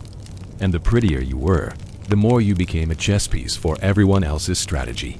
You're not a girl anymore. You're a position, and the other women. They wanted. One in particular. Lady Isabella. She's beautiful, but in a different way. Controlled, severe, the kind of beauty that seems designed rather than born. She walks like she owns the air. And she does not like that you've made it shimmer. She never confronts you. That would be beneath her.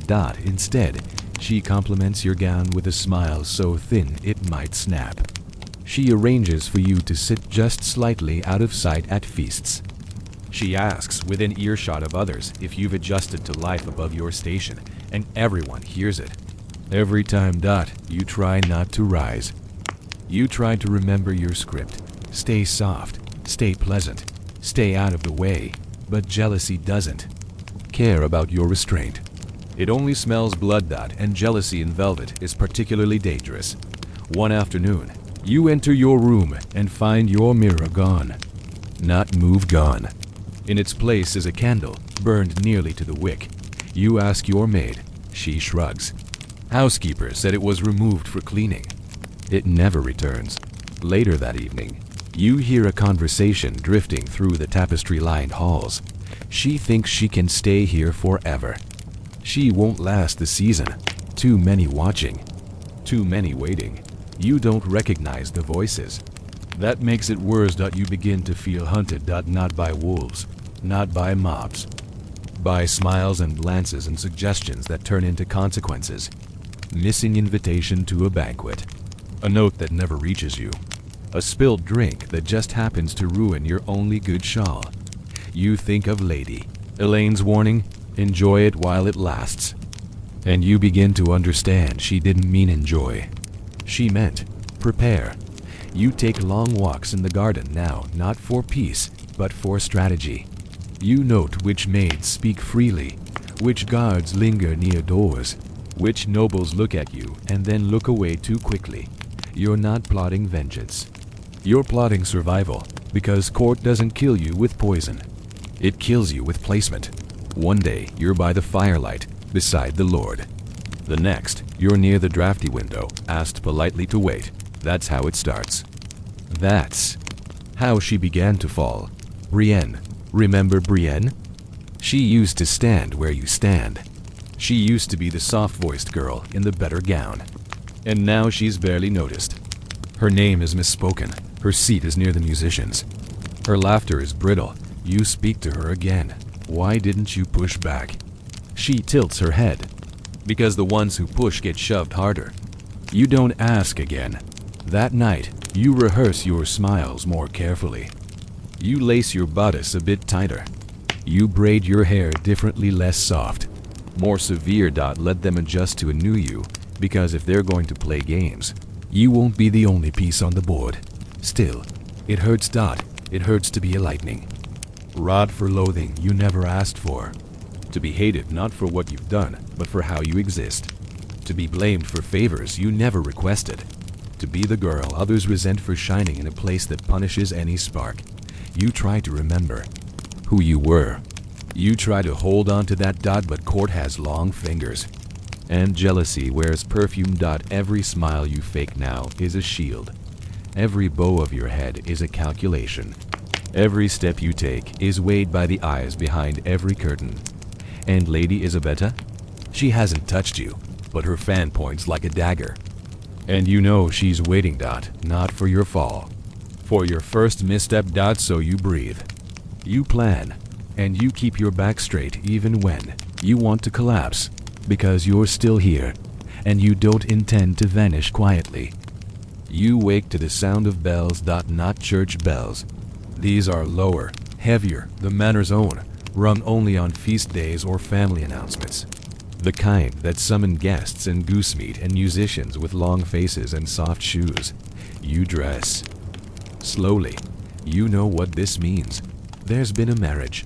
Not yours, of course, but someone's. And that means tonight, all the peacocks will be out in their brightest feathers. Nobles from neighboring lands. Distant cousins with titles, but no income. Courtiers and songwriters and enough candles to give the moon competition.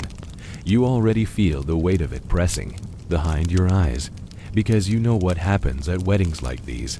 They parade you. Not alone, heaven forbid. That would be too obvious. But you'll be there, gowned, positioned, presented just enough to remind the room that the Lord has taste, and that his taste leans toward the dangerous kind of pretty. You used to dread these nights. Now, you endure them. You are pinned, powdered, posed. They select your gown, your jewels, even the color of your lips. Tonight it's pomegranate, the shade of suggestion. You look at yourself in the polished tray they hand you, since your mirror never returned. You can barely see the girl who used to haul water barefoot. She's been replaced. And yet, your stomach still turns when the maid whispers, they say he'll choose a husband for you soon. Because of course, you're beautiful, you've been seen. And in this world, that means you must be claimed. Courtship isn't romantic here. It's transactional. You won't marry for love. You'll marry for placement, and not even yours. His. The Lord will decide who you're given to. A lesser noble who owes him. A cousin with land but no heirs. Someone dull and safe who will keep you close enough to show off at family feasts, but far enough that your story ends quietly, in a dusty manor by a river. Historians often debate how much agency women of your position had. The answer is simple. Just enough to decorate their own cages. You attend the feast. Music swells. Laughter floats like fog. The scent of roasted game wraps around everything like velvet. He's watching you. Of course he is. The Lord sits 2 tables away, surrounded by men in velvet and women with gemstone eyes.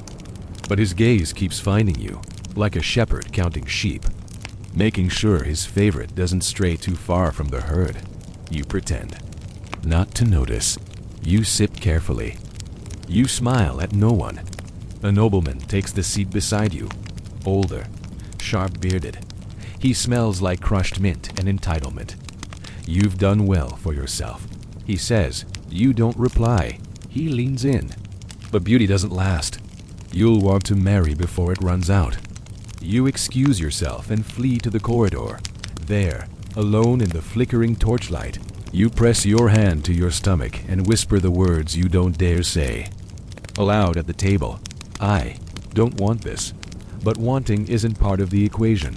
You must marry, because you're too lovely to be left to chance, too visible to vanish, too fragile, in their eyes, to stand on your own. Marriage is protection. They say what they mean is containment. You'll be dressed, displayed, and locked behind a title. They'll still write poems about you, but they'll stop saying your name. They'll say, the Viscount's wife, or that girl the Lord raised up, or worse, what was her name again? The pretty one. You try to imagine a life after that, quiet, respectable, unremarkable. You imagine the children they'll expect, the dinners you'll host, the smile you'll wear every hour until your mouth forgets how to frown, and childbirth. Yes, childbirth. That silent, looming terror that every woman here carries like an extra bone in her spine, a hidden weight, a clock ticking just under the skin. You've seen the way women disappear for weeks, then return pale and silent. Or don't return at all. Beautiful girls don't get spared from pain. They just get told to do it gracefully.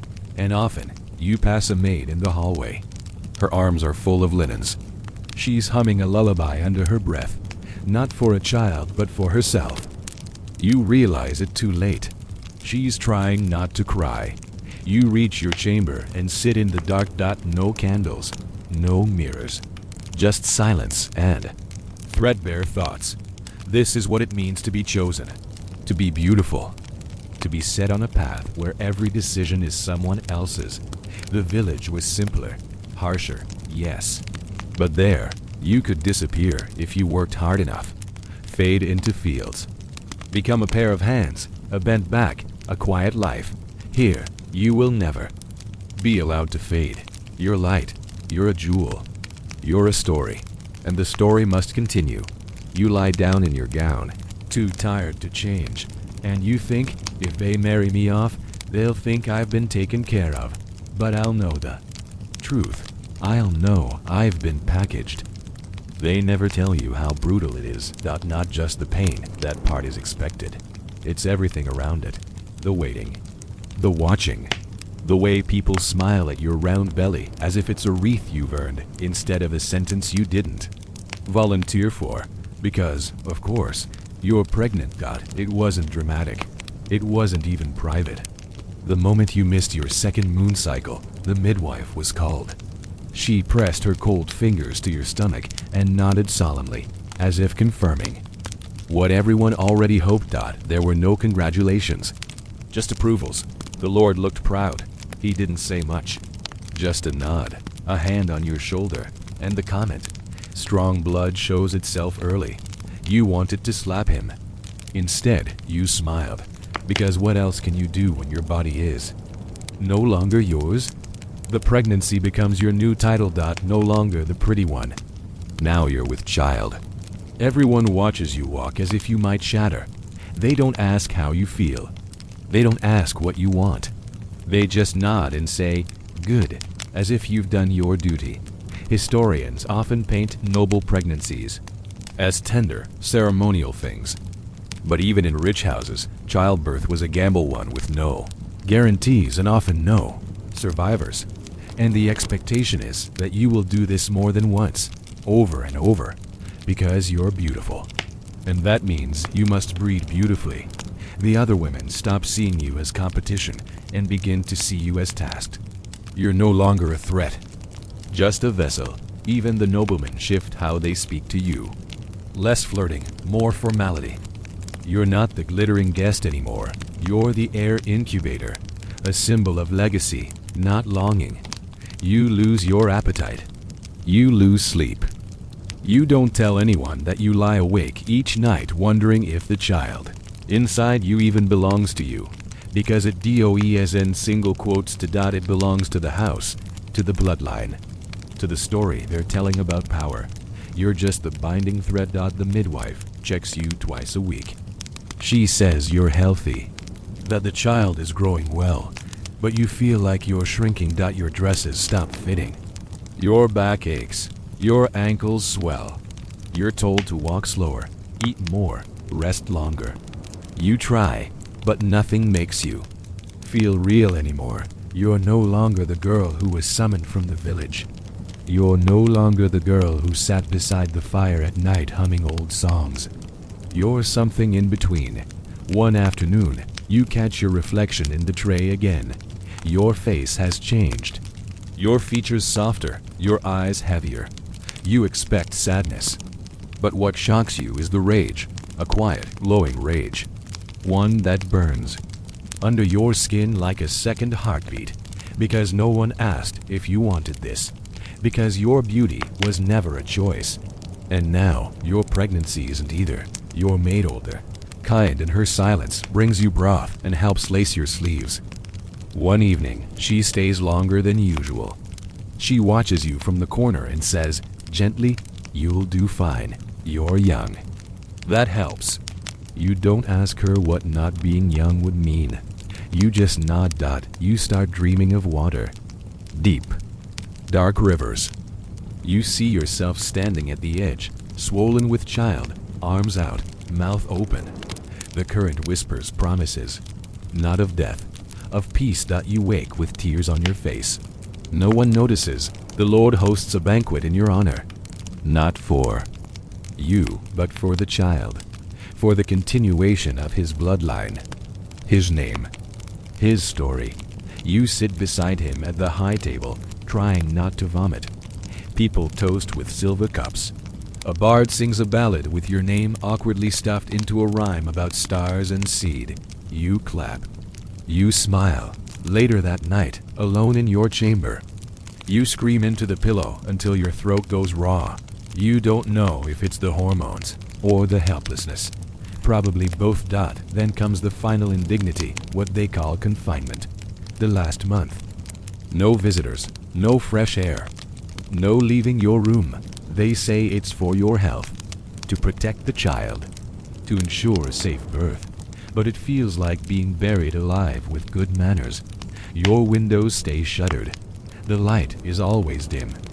The air grows stale. And your thoughts? They wander into darker and darker forests. You remember every story you ever heard of women who died giving birth. Your mother's friend. Your cousin's wife. The girl in your village who bled out because the midwife came too late. No. One speaks of these stories at court. But you carry them in your chest like ghosts. You wonder, will I survive this? Will they paint your face, prop your body, give your child a name, and forget you? You whisper to the unborn child when no one's listening. You tell it stories about goats, about cold water at the stream, about your sister's laugh. You tell it about the stars you used to name, about the bread your father baked when he had enough flour, about who you were before they turned you into a vessel. You don't know if it hears you, but you speak anyway, because it might be the only thing left in this world that still sees you as a person. The baby hasn't even arrived yet, and already your schedule isn't yours. You wake to soft knocking, not urgent, just enough to say, "We're watching." A maid brings your morning water. Another checks the sheets. The midwife counts your pulse and notes something in a little book she never lets you see. You are fed warm oats and fruit, then broth, then more fruit. You're offered soft walks across the room. You're encouraged to sit upright to help the spine.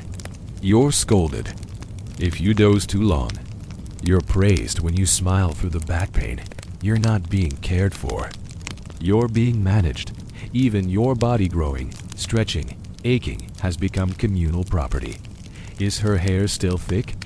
Does her skin look pale? Will she keep her figure?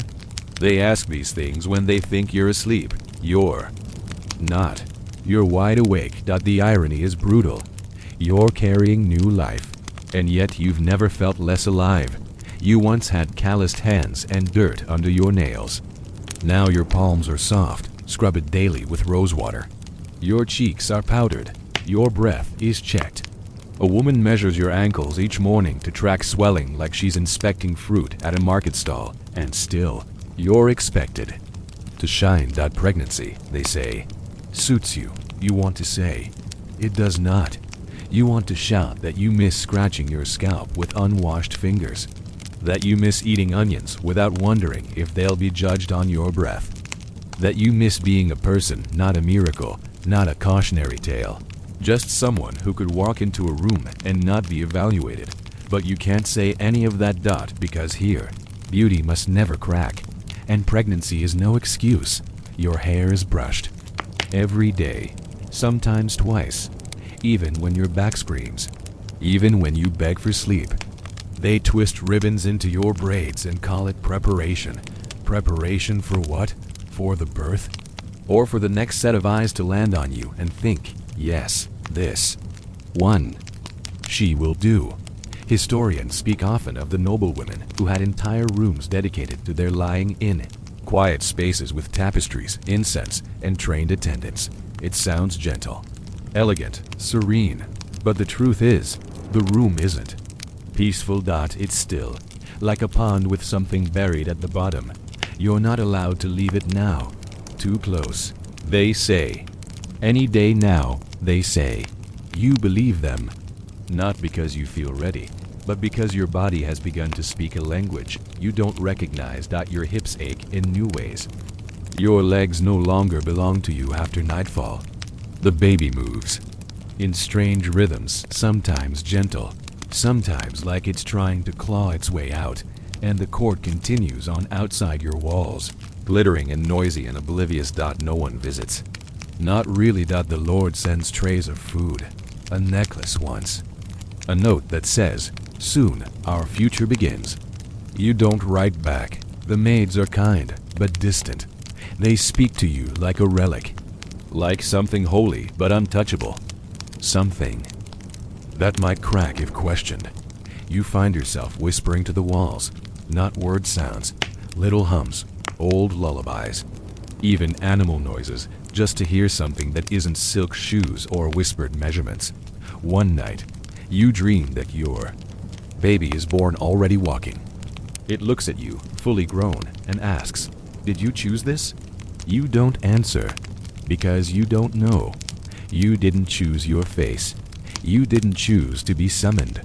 You didn't choose this body, this room, this future. And yet, it's all yours now.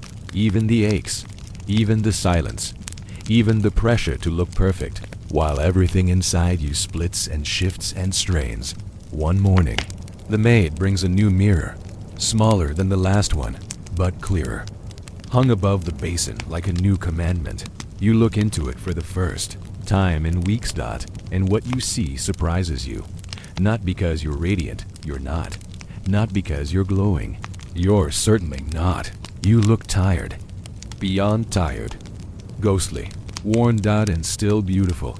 Somehow, impossibly, your features still hold. Your cheekbones are still sharp. Your eyes still too wide. Your lips still curve at the edges like you're always about to speak. It almost makes you angry. Why should beauty remain when everything else has left? Why does your body cling to this final trait like it's the only thing that matters? Because it is. Here, it is. You splash water on your face and look away. They'll be back soon to measure, to powder, to prop you up. But for now, Just for a moment, you are still alone, still whole, still unbroken, and you breathe, slowly, deeply, because something is coming, not just the child, but something in you, rising, and this time, no one else gets to name it. They bring the poet to your room. You don't ask for him. You're not even warned. He arrives mid-morning, announced only by the swish of someone else's gown and the subtle clearing of a throat. You're seated in the sun, hands resting on the curve of your stomach, watching dust motes drift like lazy angels. Her, the poet says. He doesn't ask if you have time, doesn't bow, just looks at you with the focused hunger of someone who already sees the verses forming in his head. She looks tragic, he murmurs. Perfect. You want to laugh, but your ribs ache today. So you just say, no thank you. The maid tuts quietly. The Lord asked for a composition, a small tribute. You're an inspiration after all. Of course, you are no longer a person. You're a theme, and so begins the next phase of your captivity. Courtly love. Historians often romanticize this part. Poems written for women too high to reach. Songs played for muses who could never respond. The aching, noble devotion of men who pine from afar. But for you, it's not noble. It's exhausting, because none of these men love you. They love your shape, your face, your story. The poet comes every other day. He observes. He takes notes. He sketches you once badly, and then asks if you could turn just slightly so your melancholy is more visible. You say nothing. He returns with stanzas. She walks in sorrow, full of grace, a cradle neath her fragile face. You stop listening, because you know how this ends. Once upon a time, girls like you were symbols vessels for other people's longing, pain, hope. A beautiful woman in distress, perfect poetry fodder. And if she dies, even better. Tragedy becomes art. The poet says your name like it belongs to him. He includes it in his song. Changes the vowels to make it flow more easily. You want to scream. I am not a rhyme scheme, but you're too tired. You sit. You listen.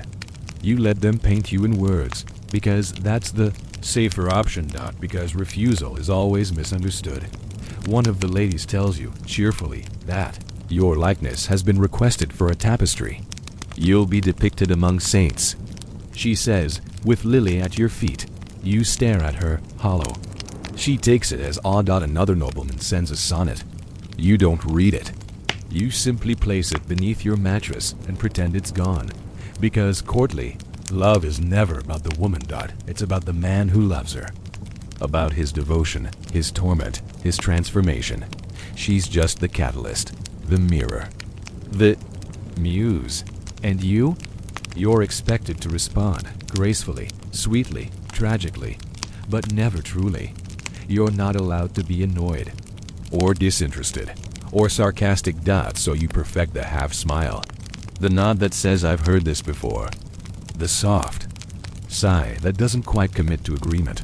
You think back to the village. To boys who ran past you in the mud, who stammered when they handed you stolen apples, who never wrote a single verse in their lives, but looked at you like you were real. No one here does that. You are an oil painting in progress.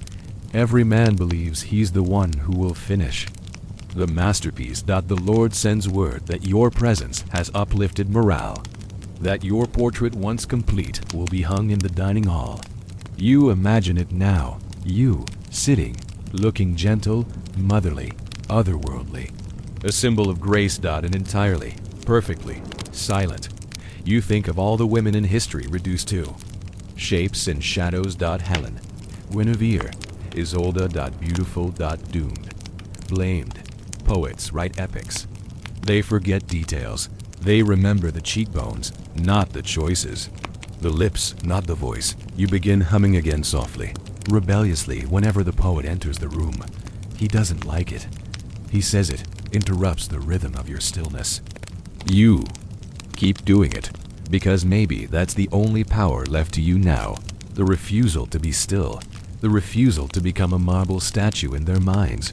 One morning, A new line of poetry arrives with your breakfast tray. And when she wept, the stars did dim, for nothing shone as bright as him. You stare at it for a long time, then you tear it up. Piece by piece, the maid gasps, "He'll be offended." You say, "Good," because if they insist on loving you, they might as well know the truth. You are not a muse. You are a mother, a prisoner, a survivor, and you're not weeping for them. You knew it would happen eventually. A servant drops a tray. A horse throws a rider. A visiting scribe coughs at the wrong time in front of the wrong noble. Something small, something forgettable. But instead of letting it pass, someone reaches for the oldest explanation in the room. You. She was there, wasn't she? Didn't she pass through the hall just before? I heard the dog barked at her last night. And just like that, the cycle begins again. Because when something breaks at court, and it always does, someone must be blamed. And what better scapegoat than the beautiful girl who doesn't smile enough, or smiles too much, or hums when the poet wants silence? You've been here long enough to recognize the signs. The sudden hush when you enter a room. The shift in posture from the ladies in waiting. The way the guard's eyes slide past you too quickly, like they're pretending not to see you. You know what they're thinking, Dot. It's her fault, Dot. It doesn't matter what it is. You are, and have always been, the exception, and exceptions in a rigid world are always dangerous. Historians still debate how often noblewomen were blamed for courtly scandals, affairs, or collapses. But the record is clear. When beauty walked too brightly, someone always tried to snuff it out. You begin to notice strange things. Your name doesn't appear on the guest list for the next banquet. Your embroidery frame is moved without explanation. Your midwife is replaced. The new one smiles too wide and says nothing of substance. She calls you "my lady" in a tone that sounds suspiciously like burden. One evening, you overhear a conversation you were not meant to hear. He's distracted. He favors her too much. She unsettles the order. Unsettles the order. That's how they frame it. Not. She exists quietly, prays often, harms no one. But she's too visible, too memorable, too much. The poet stops visiting. No explanation. Just a sudden silence where verses used to be. Lady Isabella smiles more freely now. She sits closer to the Lord. Her voice is louder at feasts. Her laughter sharp and polished rings through the corridors. Like a bell before a sentencing, you are being erased. And it's not even a punishment, really. It's a correction. A slow, careful retreating of light. One day, you wake to find your wardrobe halved, fewer gowns, simpler colors. The maid says they were reassigned. You say nothing, but your hands shake when you pour your tea, because it's not the gowns. It's what they mean. They're preparing to make you smaller. To dull your shine, to make you easier to forget, to blame you, then bury you, socially, if not physically. You remember when they used to ask your opinion. On books, on music, on fragrance. Now they ask nothing. You are a piece of furniture, again well-shaped, but silent. The Lord does not visit for days. When he finally does, he speaks to you kindly. He smiles even. But you feel the absence behind his eyes. He touches your hair. I think. He says, once the child is born, it might be best if you retired to the summer estate. For rest. You nod. Slowly, because that's the phrasing they use when they want you to vanish politely. He kisses your forehead and leaves the room as if he's done something merciful. You sit there, heart beating too fast, and realize they're not angry. They're grateful. You've made it easier for them. You've stayed beautiful. You've stayed pleasant. You've asked for nothing, and that's made it easier to move you. No shouting. No scandal. Just relocation. You think this is how they win. Not with swords. With smiles. You whisper to your unborn child as you pack your things. You say, this isn't a punishment. It's a new room in the same prison. You aren't allowed to take most of your books. Your nursemaid is changed again. The old one doesn't say goodbye. You begin writing letters you'll never send, tucking them into the lining of your trunk. Small scraps of your memory, sealed in ink, a name here, a smell there, the rhythm of your sister's footsteps across. Whetstone. They can remove you from court, but they don't get to erase you completely. You promise yourself that, because if they blame you for everything, the scandal, the shift in attention, the duller wine, then fine. Let them. You've carried worse. And soon, you'll carry your child away from this place, away from the weight of glances, away from the court's soft cruelty, away from the idea that beauty must always end in blame, and maybe, just maybe, there's a path still, waiting for someone like you, where you are not the object of someone's poem, not the face on a cold wall, just a mother, with a name they tried to forget, but couldn't. You expected the summer estate to be smaller, simpler, quiet. You were right about the quiet. What you didn't expect was the emptiness. The manor sits at the edge of a forest, with a roof of red tiles and crumbling statuary half swallowed by vines. It used to belong to a cousin of the Lord's long dead. Now it's yours, or rather, the place where you have been placed. The rooms smell like lavender, damp wood, and memory. You're shown to a chamber on the second floor. One window, one chair, one bed. A maid accompanies you. Not one you know. She is polite, efficient, silent. They all are. There's no music here. No visits. No velveted courtiers brushing past you with disguised daggers in their smiles. No perfume lingering on door handles. Just the house. And the hush. At first, you think, maybe this is peace. Then you realize it's something else entirely. It's storage. You've been placed here like a fragile heirloom, moved from public display to private preservation. You're not discarded, not quite, but you've been shelved. You write a letter to your family. You don't send it. You write another to the baby. That one you tuck into your sleeve.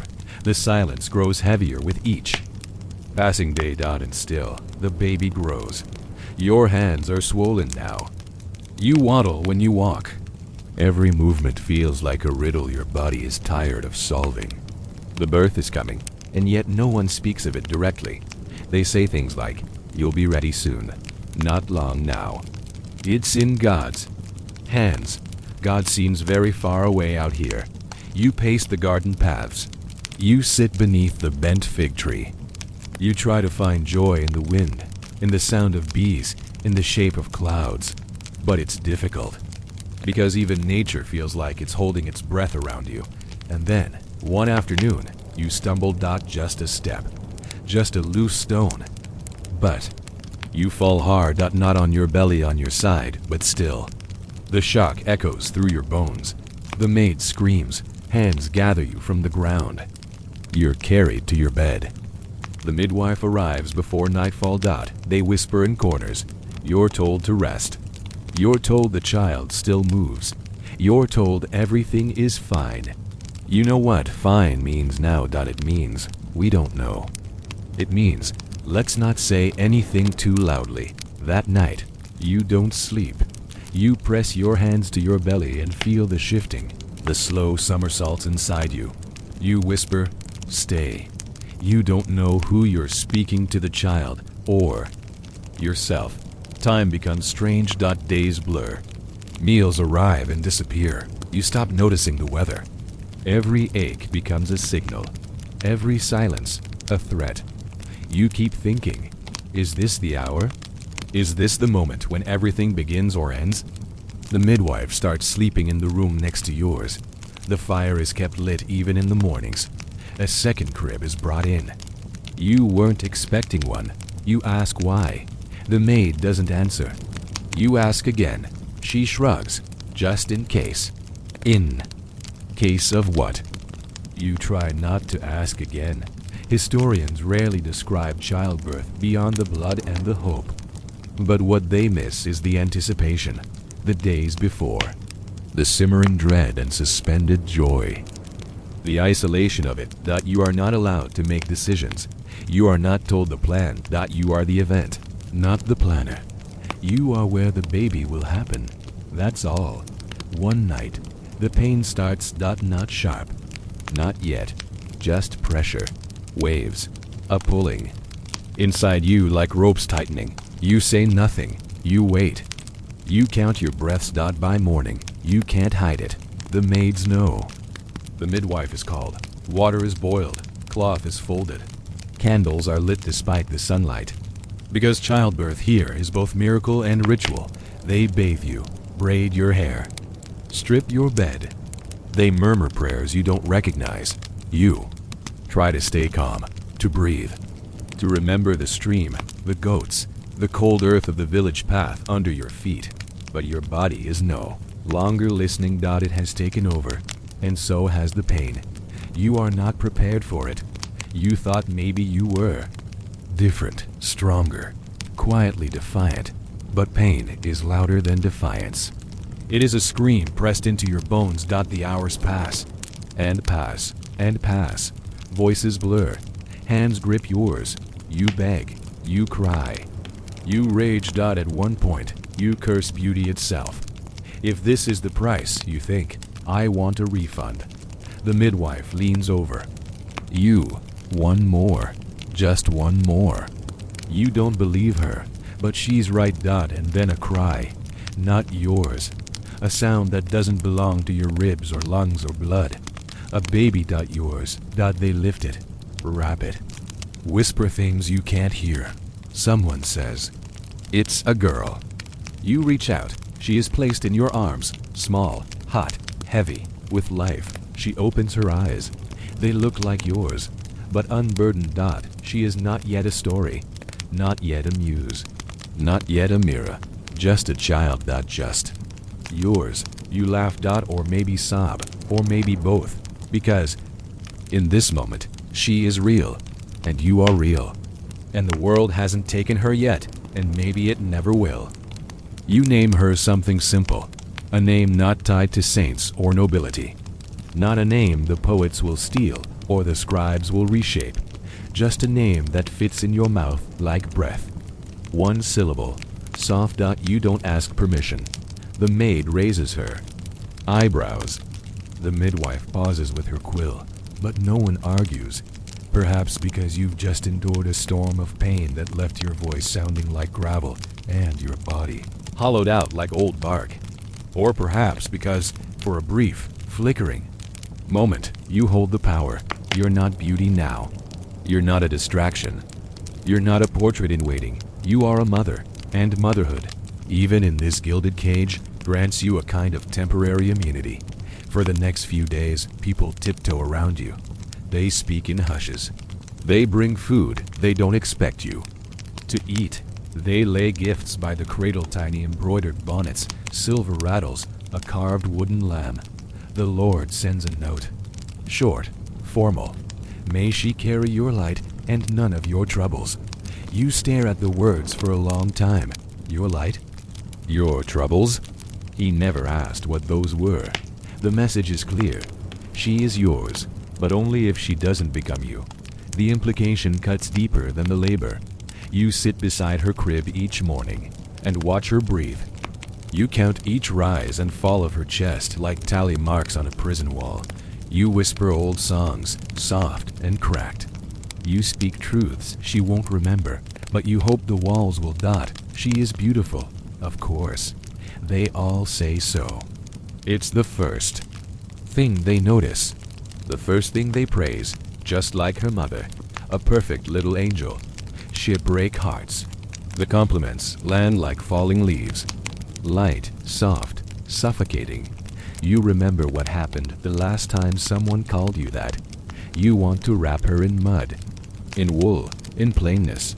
You want to rub soot into her cheeks and tell her to walk fast, look down, never smile too wide.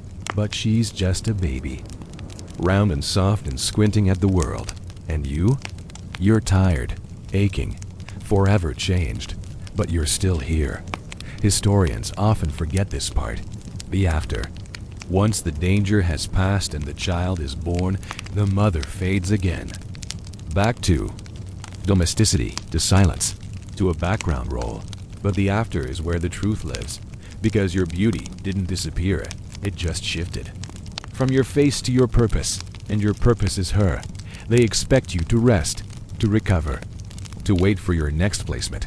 But instead, you watch every maid who enters the room, every conversation just outside your door, every shift in tone. When they think you're dozing, you notice things. The new maid changes the baby's clothes too often. Why? The steward who visits always lingers near the cradle. Why? Paranoia? Maybe. But beauty has taught you to be cautious, to anticipate the hand behind the compliment. You remember every time someone told you what an honor it was to be noticed just before they took something. They won't take her. Not if you can help it. You start writing again. Late at night. Short. Notes. Names. Memories. Instructions. You hide them inside your stitching, beneath the lining of the cradle, in the folds of your shawl. If they move you again, if they send you farther away, you want something of you to remain. Something she might find, even if you're gone. One afternoon, you ask for ink and paper more openly. The maid looks unsure. Letters, you say simply, to the baby's grandmother. She nods. You don't correct her. You don't say the letters are for yourself, that they are your history, because you know now if you don't write your own story, they will write it for you. They'll turn you into a sweet-faced legend. A mother who birthed beauty and then quietly vanished. A soft footnote in a noble family tree. They'll forget the sweat, the terror, the fight to stay whole. They'll forget you ever had a name. And so, you write, every night. About the stream near your village, about the taste of raw honey, about the first time you heard someone say your name like it meant something. You don't describe your beauty. You don't have to. You describe you, not the symbol. Not the muse. The girl who hummed while folding laundry, who read by candlelight, who laughed too loudly when goats slipped on whetstones, who thought she might live an ordinary life. And now she sits by a crib, staring at a tiny sleeping face, and she whispers, you don't have to be beautiful. You just have to be free. They send a painter. Again. This one is younger, stern, all angles and soft hands. He smells like walnut oil and expectation. You're sitting in the garden when he arrives. Your daughter curled against your chest like a second heartbeat. The sunlight paints golden leaves along the stone wall behind you. It's quiet, finally quiet, and you think maybe he'll go away. But he doesn't. He bows. Not to you, to the child. I've been sent to capture her likeness. Of course, not a visit. Not congratulations. Not a gift or a question. A capture. You feel your jaw tighten. You don't speak. You only tighten your grip slightly around her. He unrolls a cloth of brushes and pulls out a narrow board. He asks for a better angle. You don't move. He waits. You still don't move. Finally, he sighs and begins to sketch anyway. You thought it might be different with her, that perhaps they'd leave her alone for a little while. Let her grow. Let her smile and spit and kick her feet and not be seen as anything but a baby. But already they are assigning her beauty. And beauty, as you know too well, is a weight. You watch the painter's eyes flick up and down, assessing her cheeks, the shape of her lips, the curl of her lashes. You want to swat his hand like a fly. She's still changing. You say, this isn't what she looked like. He doesn't respond. Just continues. Historians often write about the portraits of noble children with reverence, symbols of legacy, icons of innocence. But you know better. These aren't portraits. They're claims, visual receipts of lineage and property, proof of inheritance, of ownership. This is how it begins. Before the child can speak, before she can choose, she's turned into art. A mirror for other people's pride. And for you, a shadow of what's to come. You try to soothe yourself with logic. Maybe he's just doing his job. Maybe the painting will hang somewhere dusty and forgotten. Maybe it won't matter. But deep down, you feel the old heat rising. The old warning bells. Because this is what they do. They draw you before they define you. They hang your image before they hear your voice. They reduce you to pigment before they consider your personhood. You look at your daughter. She stirs. Her eyelids flutter. She sighs. So alive, so small, so unknowing of the weight already being shaped around her. You think back to your own village. You were never painted. There was no money for that. But your portrait lived in gossip, in rumors, in every whispered, "She's too pretty for a girl like that." The effect was the same. She is barely a month old, and already someone wants to preserve her. Not her memories, not her thoughts, her appearance. You begin to hum again. Not for her. Not for yourself, for the painter. He looks up, startled. You hold his gaze and hum louder. Off key, deliberately. He frowns. "Should be still if it's quiet." He says. "She's not still," you reply. "She's never still." He waits. You hum more. A broken melody, like a child learning the tune. Finally, he mutters something about the light changing and rolls up his canvas. He leaves without finishing. And in the silence that follows, you exhale. It's a small victory, but it's yours. Later that night, you hold your daughter by the candlelight. She squints, yawns, fists curled at her cheeks. You trace her face with your fingertip, gentle as dusk. "You don't owe them anything," you whisper. "Not your smile, not your shape, not your stillness. You won't be their muse. You'll be something. Messier, louder, truer. You'll be you. And when they try to paint you, you'll move."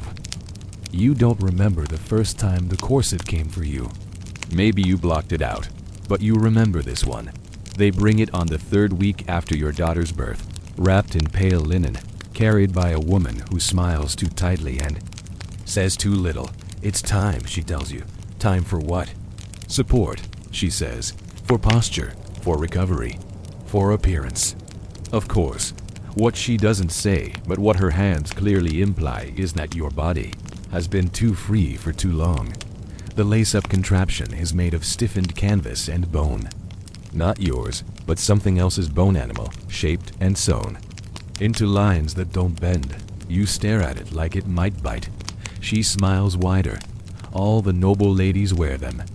You aren't a noble lady. You're a tired, aching, milk-stained woman who gave birth 3 weeks ago and hasn't slept since. But they don't care. You're still expected to look right, because court might not be watching you now, but their standards are.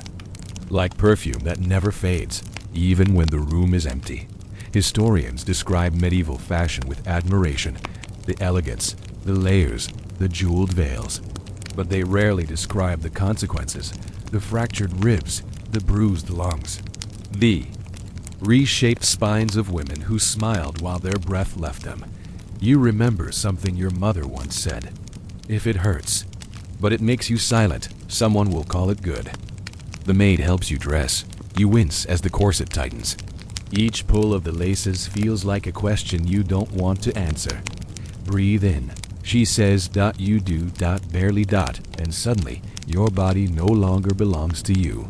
Your belly still soft. And healing is forced back. Your shoulders are pulled open.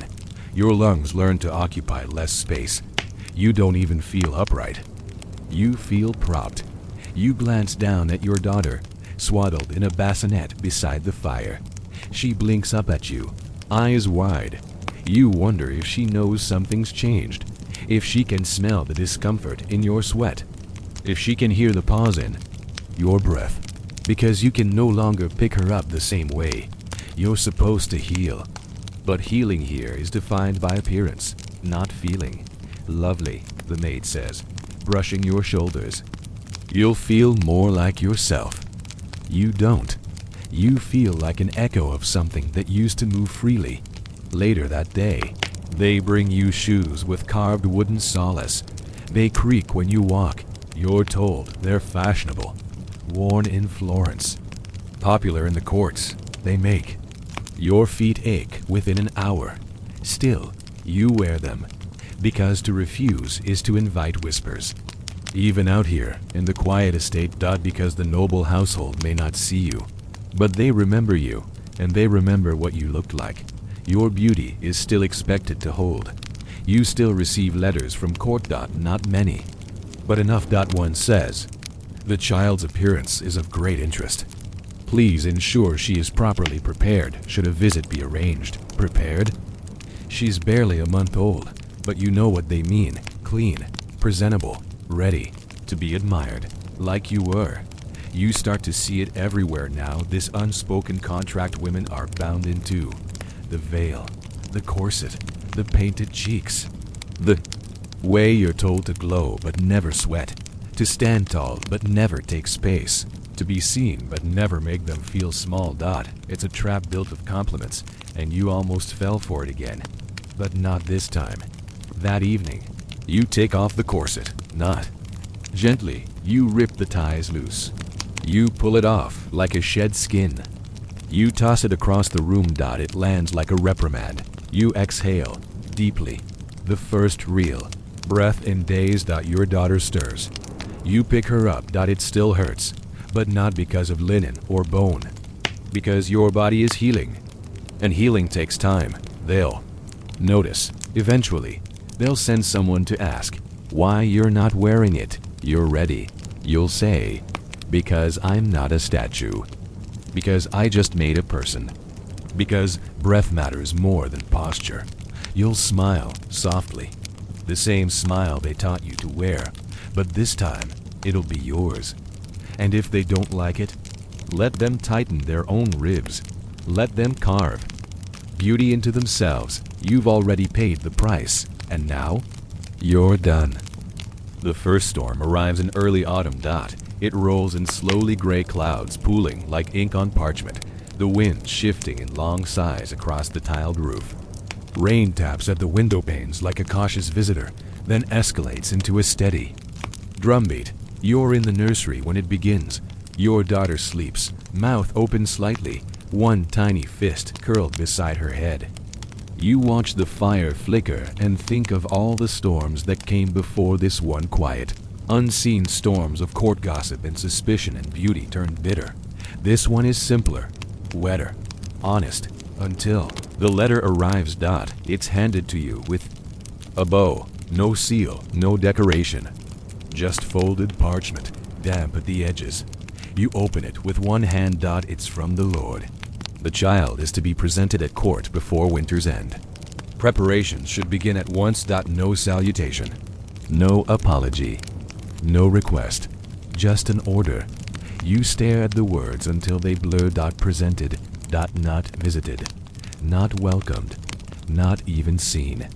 Presented like a jewel to be appraised, a new book to be shelved, a trophy held just long enough to prove ownership. Your breath hitches. She's too young, barely 3 moons. Her skin still bears the modeling of infancy. Her cries are sudden and raw.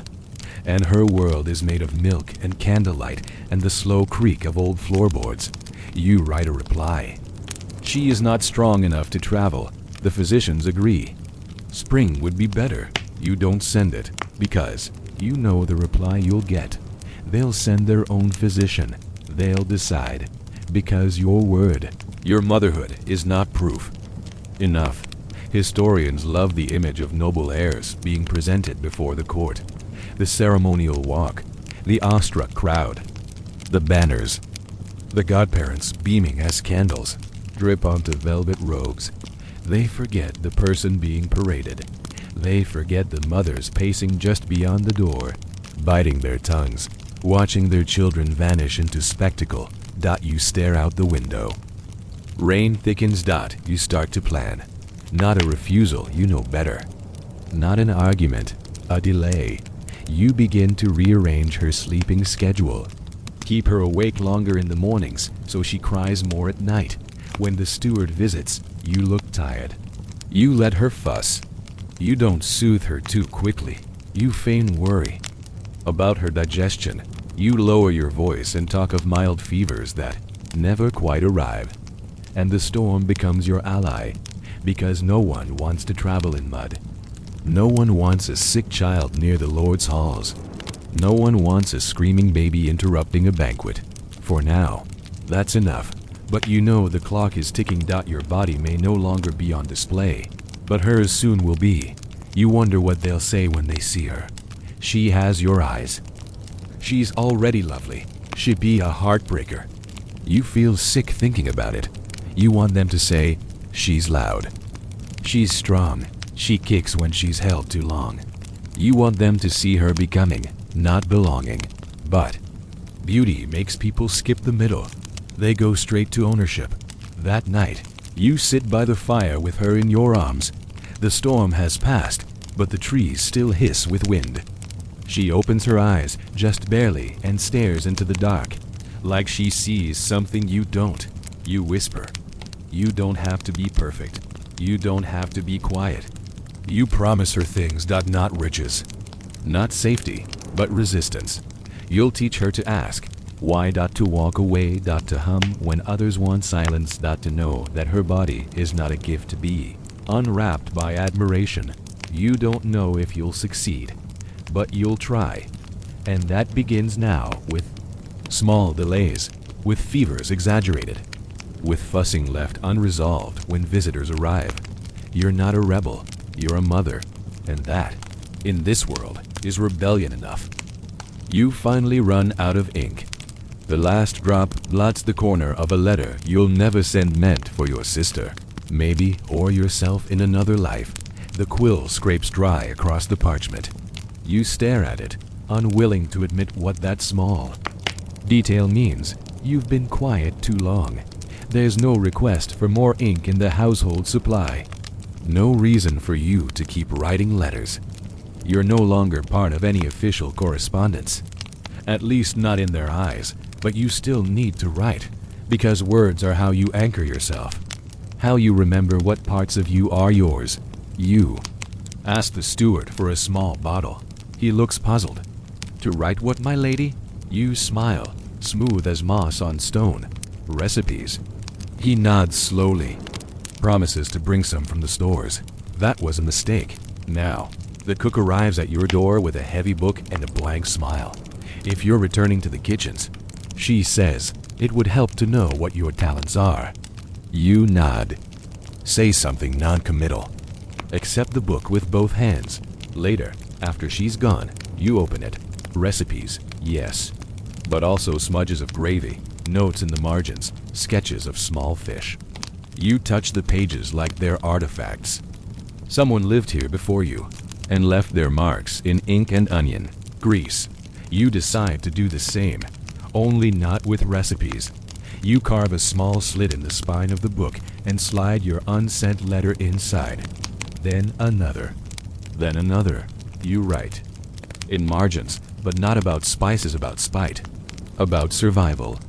About being looked at too much and listened to too little.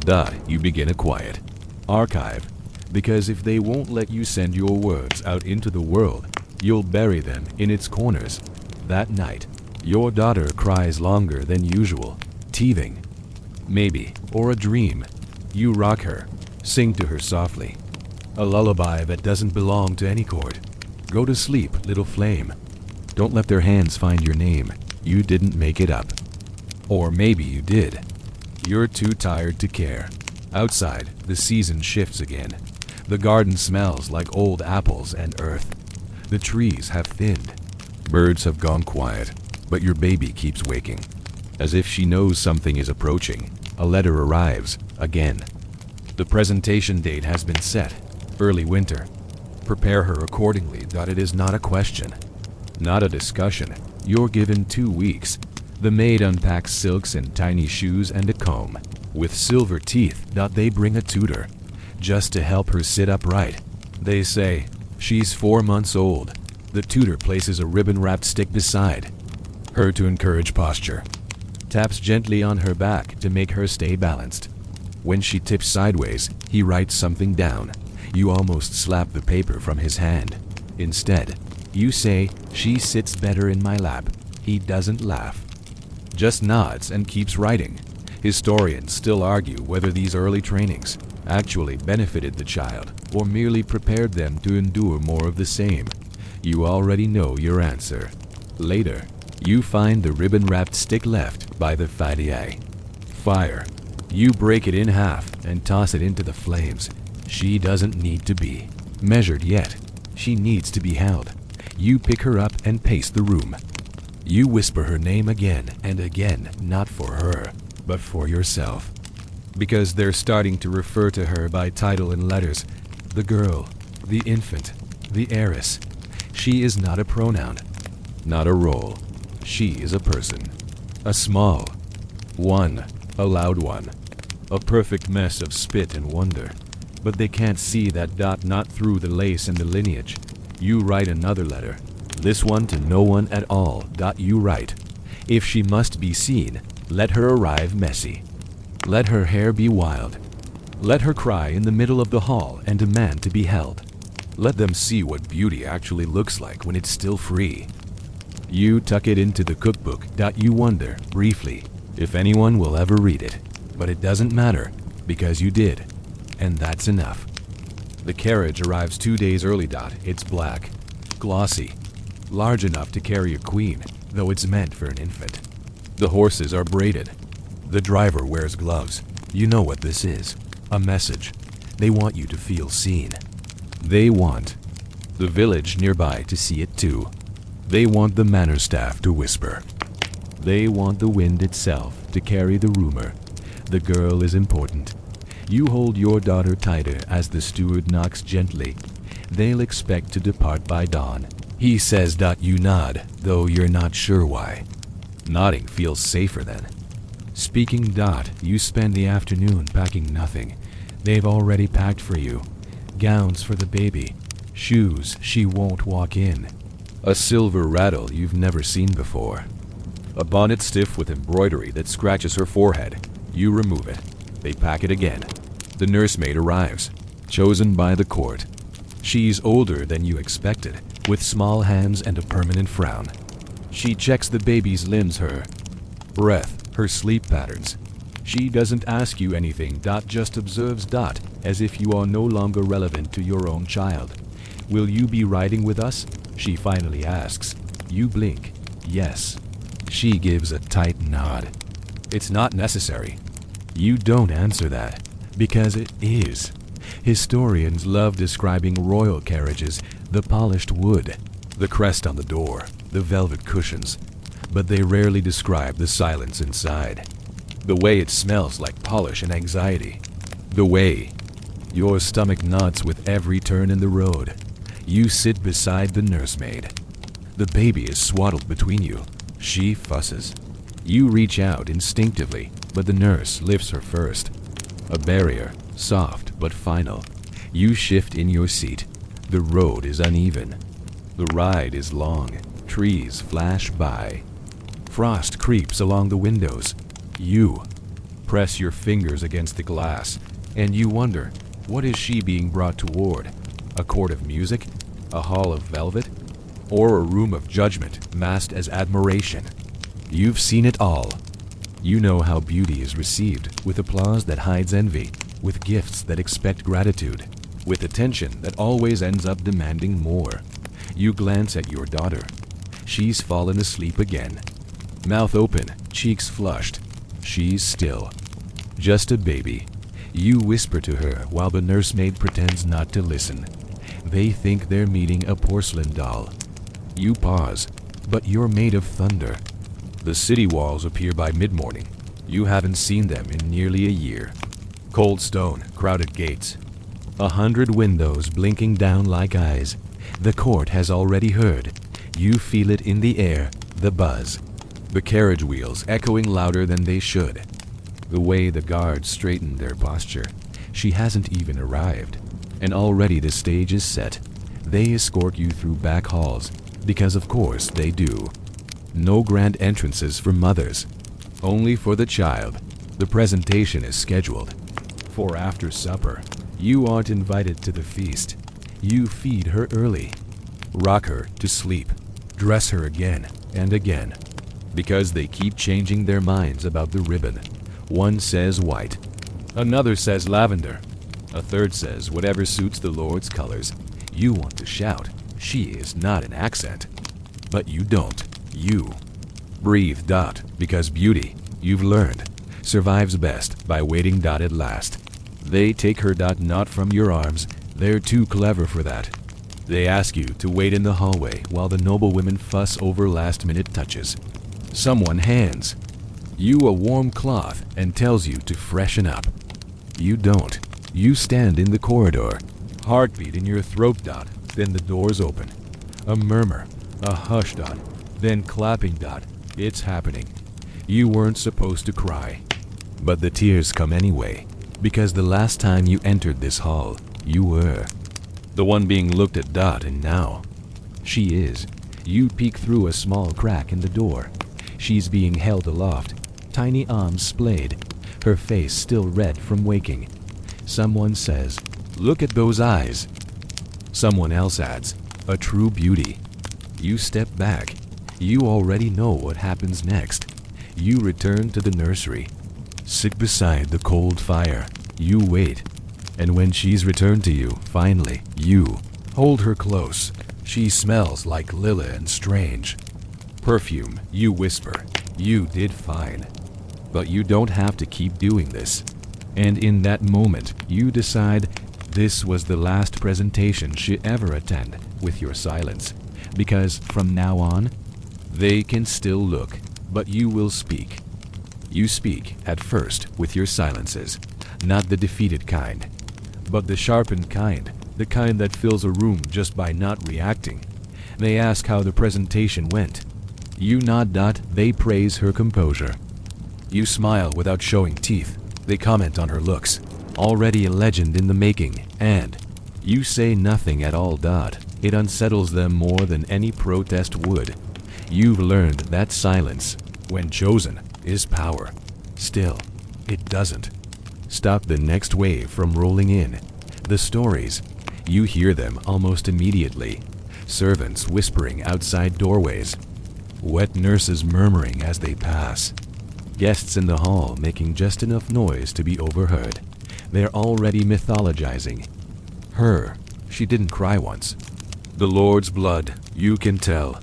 They say she looked straight at the chancellor like she understood. It's ridiculous. She's 5 months old and terrified of spoons. But this is how it starts.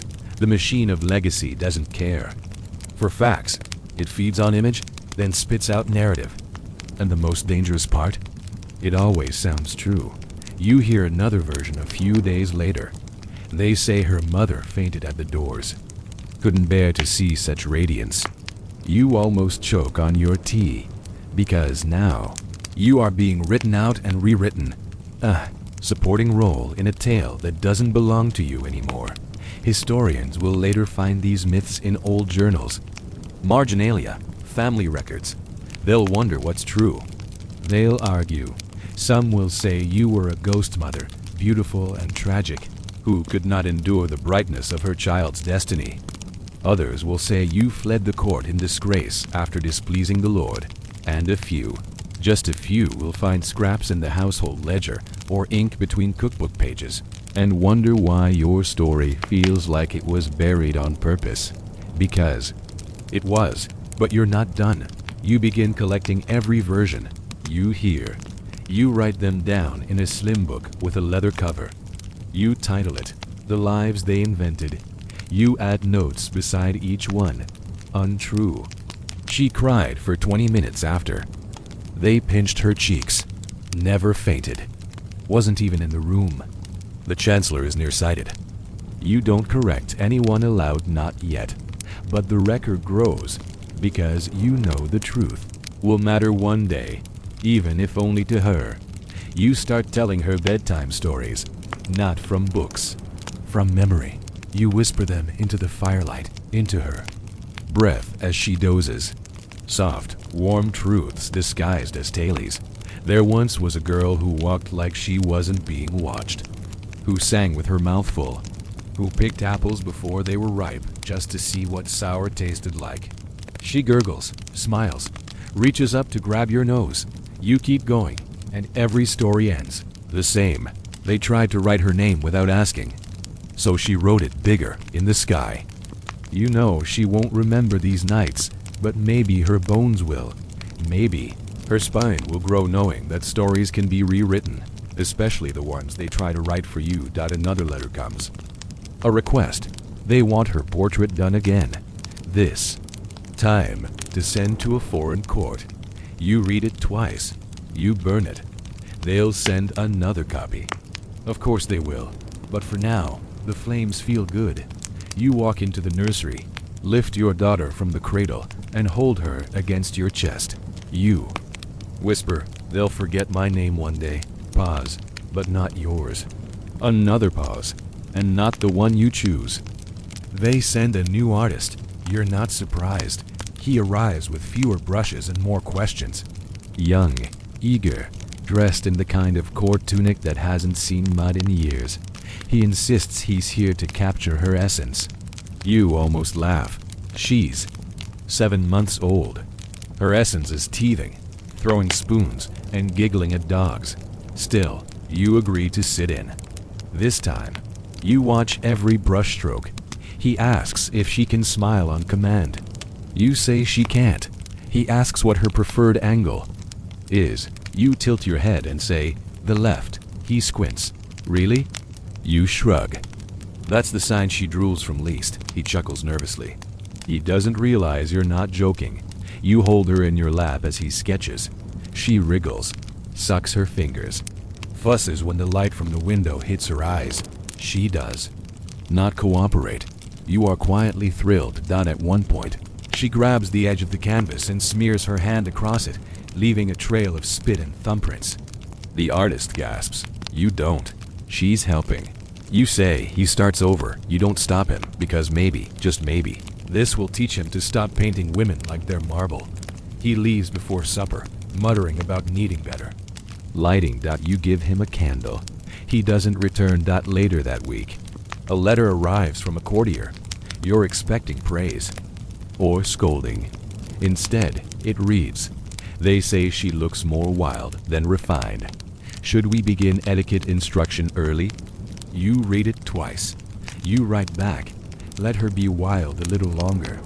The world will tame her soon enough." You don't sign your name. You just write, "Her mother." The seasons shift again. Autumn becomes a question. Rain thickens. Wind carries leaves across the cobblestone courtyard like small, rust-colored sails. She's growing fast. Too fast. The clothes they sent are already tight. You stop dressing her in them. Let her wear plain wool, soft and free. Let her crawl in the dirt without apology. One day, you're outside when a nobleman visits. You don't know him, but he clearly knows of you. He watches your daughter toddle through wet grass. "She looks just like her portrait," he says. You raise an eyebrow. "Which one?" He smiles. "The pretty one." You pause, then say, "She looks like herself." He nods absently, not hearing you. They never do. He leaves after tea. You don't invite him back.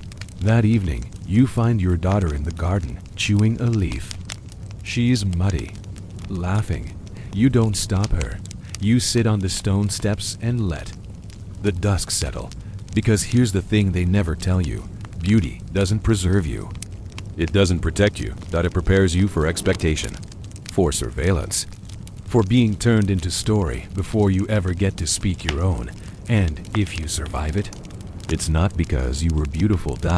It's because you learned to break the frame they put you in. You carry her inside, wash her hands, kiss her brow, and you whisper like always. They'll try to define you by the light that bounces off you. Then you smile. But you were made of shadow and flame. It's nearly winter now. The mornings come slower, wrapped in silver fog. The trees are bare, and the ground crunches underfoot with early frost. The halls are quieter, 2 servants moving more gently, fires lit before sunrise. You move slowly. Through the house, your daughter balanced on your hip, wrapped in a shawl you wove yourself. She leans into your shoulder, heavy and warm. Her hair smells like wood smoke and milk. And for the first time in months, there's no letter waiting. No request. No painter. No summons. Just stillness. It doesn't last, of course. But for now, it's yours. You spend the day together, the two of you. No lessons. No frilly clothes. No audience. You let her drag a wooden spoon across the stone floor. You let her tear a page from an old almanac and crumple it in her hands. You even let her chew on a corner of the velvet curtain. Because sometimes the best resistance is letting things be messy. In the afternoon, you sit by the window and watch her chase a patch of sunlight across the rug. She stumbles, falls, laughs. No one applauds. No one corrects her form. And that is how confidence is born. You think about all the women you knew growing up. The ones who were praised for their beauty, but punished for enjoying it. The ones who starved themselves for corsets. The ones who vanished after a single wrong glance. The ones who never got to grow old. And you think, no more. No more girls raised for the gaze. No more daughters dressed like answers to questions. No one ever let them ask. No more women taught that their value rests in bone, structure, and symmetry. You won't raise her to be lovely. You'll raise her to be loud. To be curious, messy, disobedient when obedience is demanded without reason. To ask why, and then why not. You still keep the book of rumors. It's grown thick now. You tuck another note into the spine. This one reads, "She smiled at the sky today. Just the sky. No one was looking but me." And that was enough. Historians might not find that line, but maybe she will. Maybe one day she sit in this same householder, wiser, storm-colored and sun-warmed, and read your letters. All of them. The ones you couldn't send. The ones hidden in cookbooks and under floorboards and inside storybooks disguised as lullabies. And maybe she understand that every word was a kind of protection, not armor. No. Armor is heavy. These words were lighter, like wings. That night, she falls asleep in your arms, fingers curled around a strand of your hair. You rock her slowly, the fire humming low beside you. You don't hum a lullaby. You don't speak at all, because sometimes silence is not the absence of resistance. It's the fullness of peace. And after everything, you've earned this moment. She shifts, breathes, drifts deeper, and you close your eyes, two together. The fire's gone low now, just a soft glow flickering at the edge of your vision like a memory or a dream you don't need to wake from just yet. The house is quiet. The story's finished, but you're still here, breathing slowly, wrapped in the dark. You made it through the letters and laces, the portraits and pageantry, the silent protests, the quiet rebellions, through the weight of beauty that wasn't a gift but a pressure. A mold you were never meant to fit. You learned something tonight, not from books or scrolls, or the gossip of noble halls, but from footsteps across cold stone floors, from a mother's quiet voice, from a child's laughter in the garden. You learned that survival isn't always loud. Sometimes it's the act of staying soft in a hard world. Sometimes it's choosing your own silence instead of the one forced on you. Sometimes it's writing your story where no one else thought to look. And now, all that's left to do is rest. Let the flickering fade.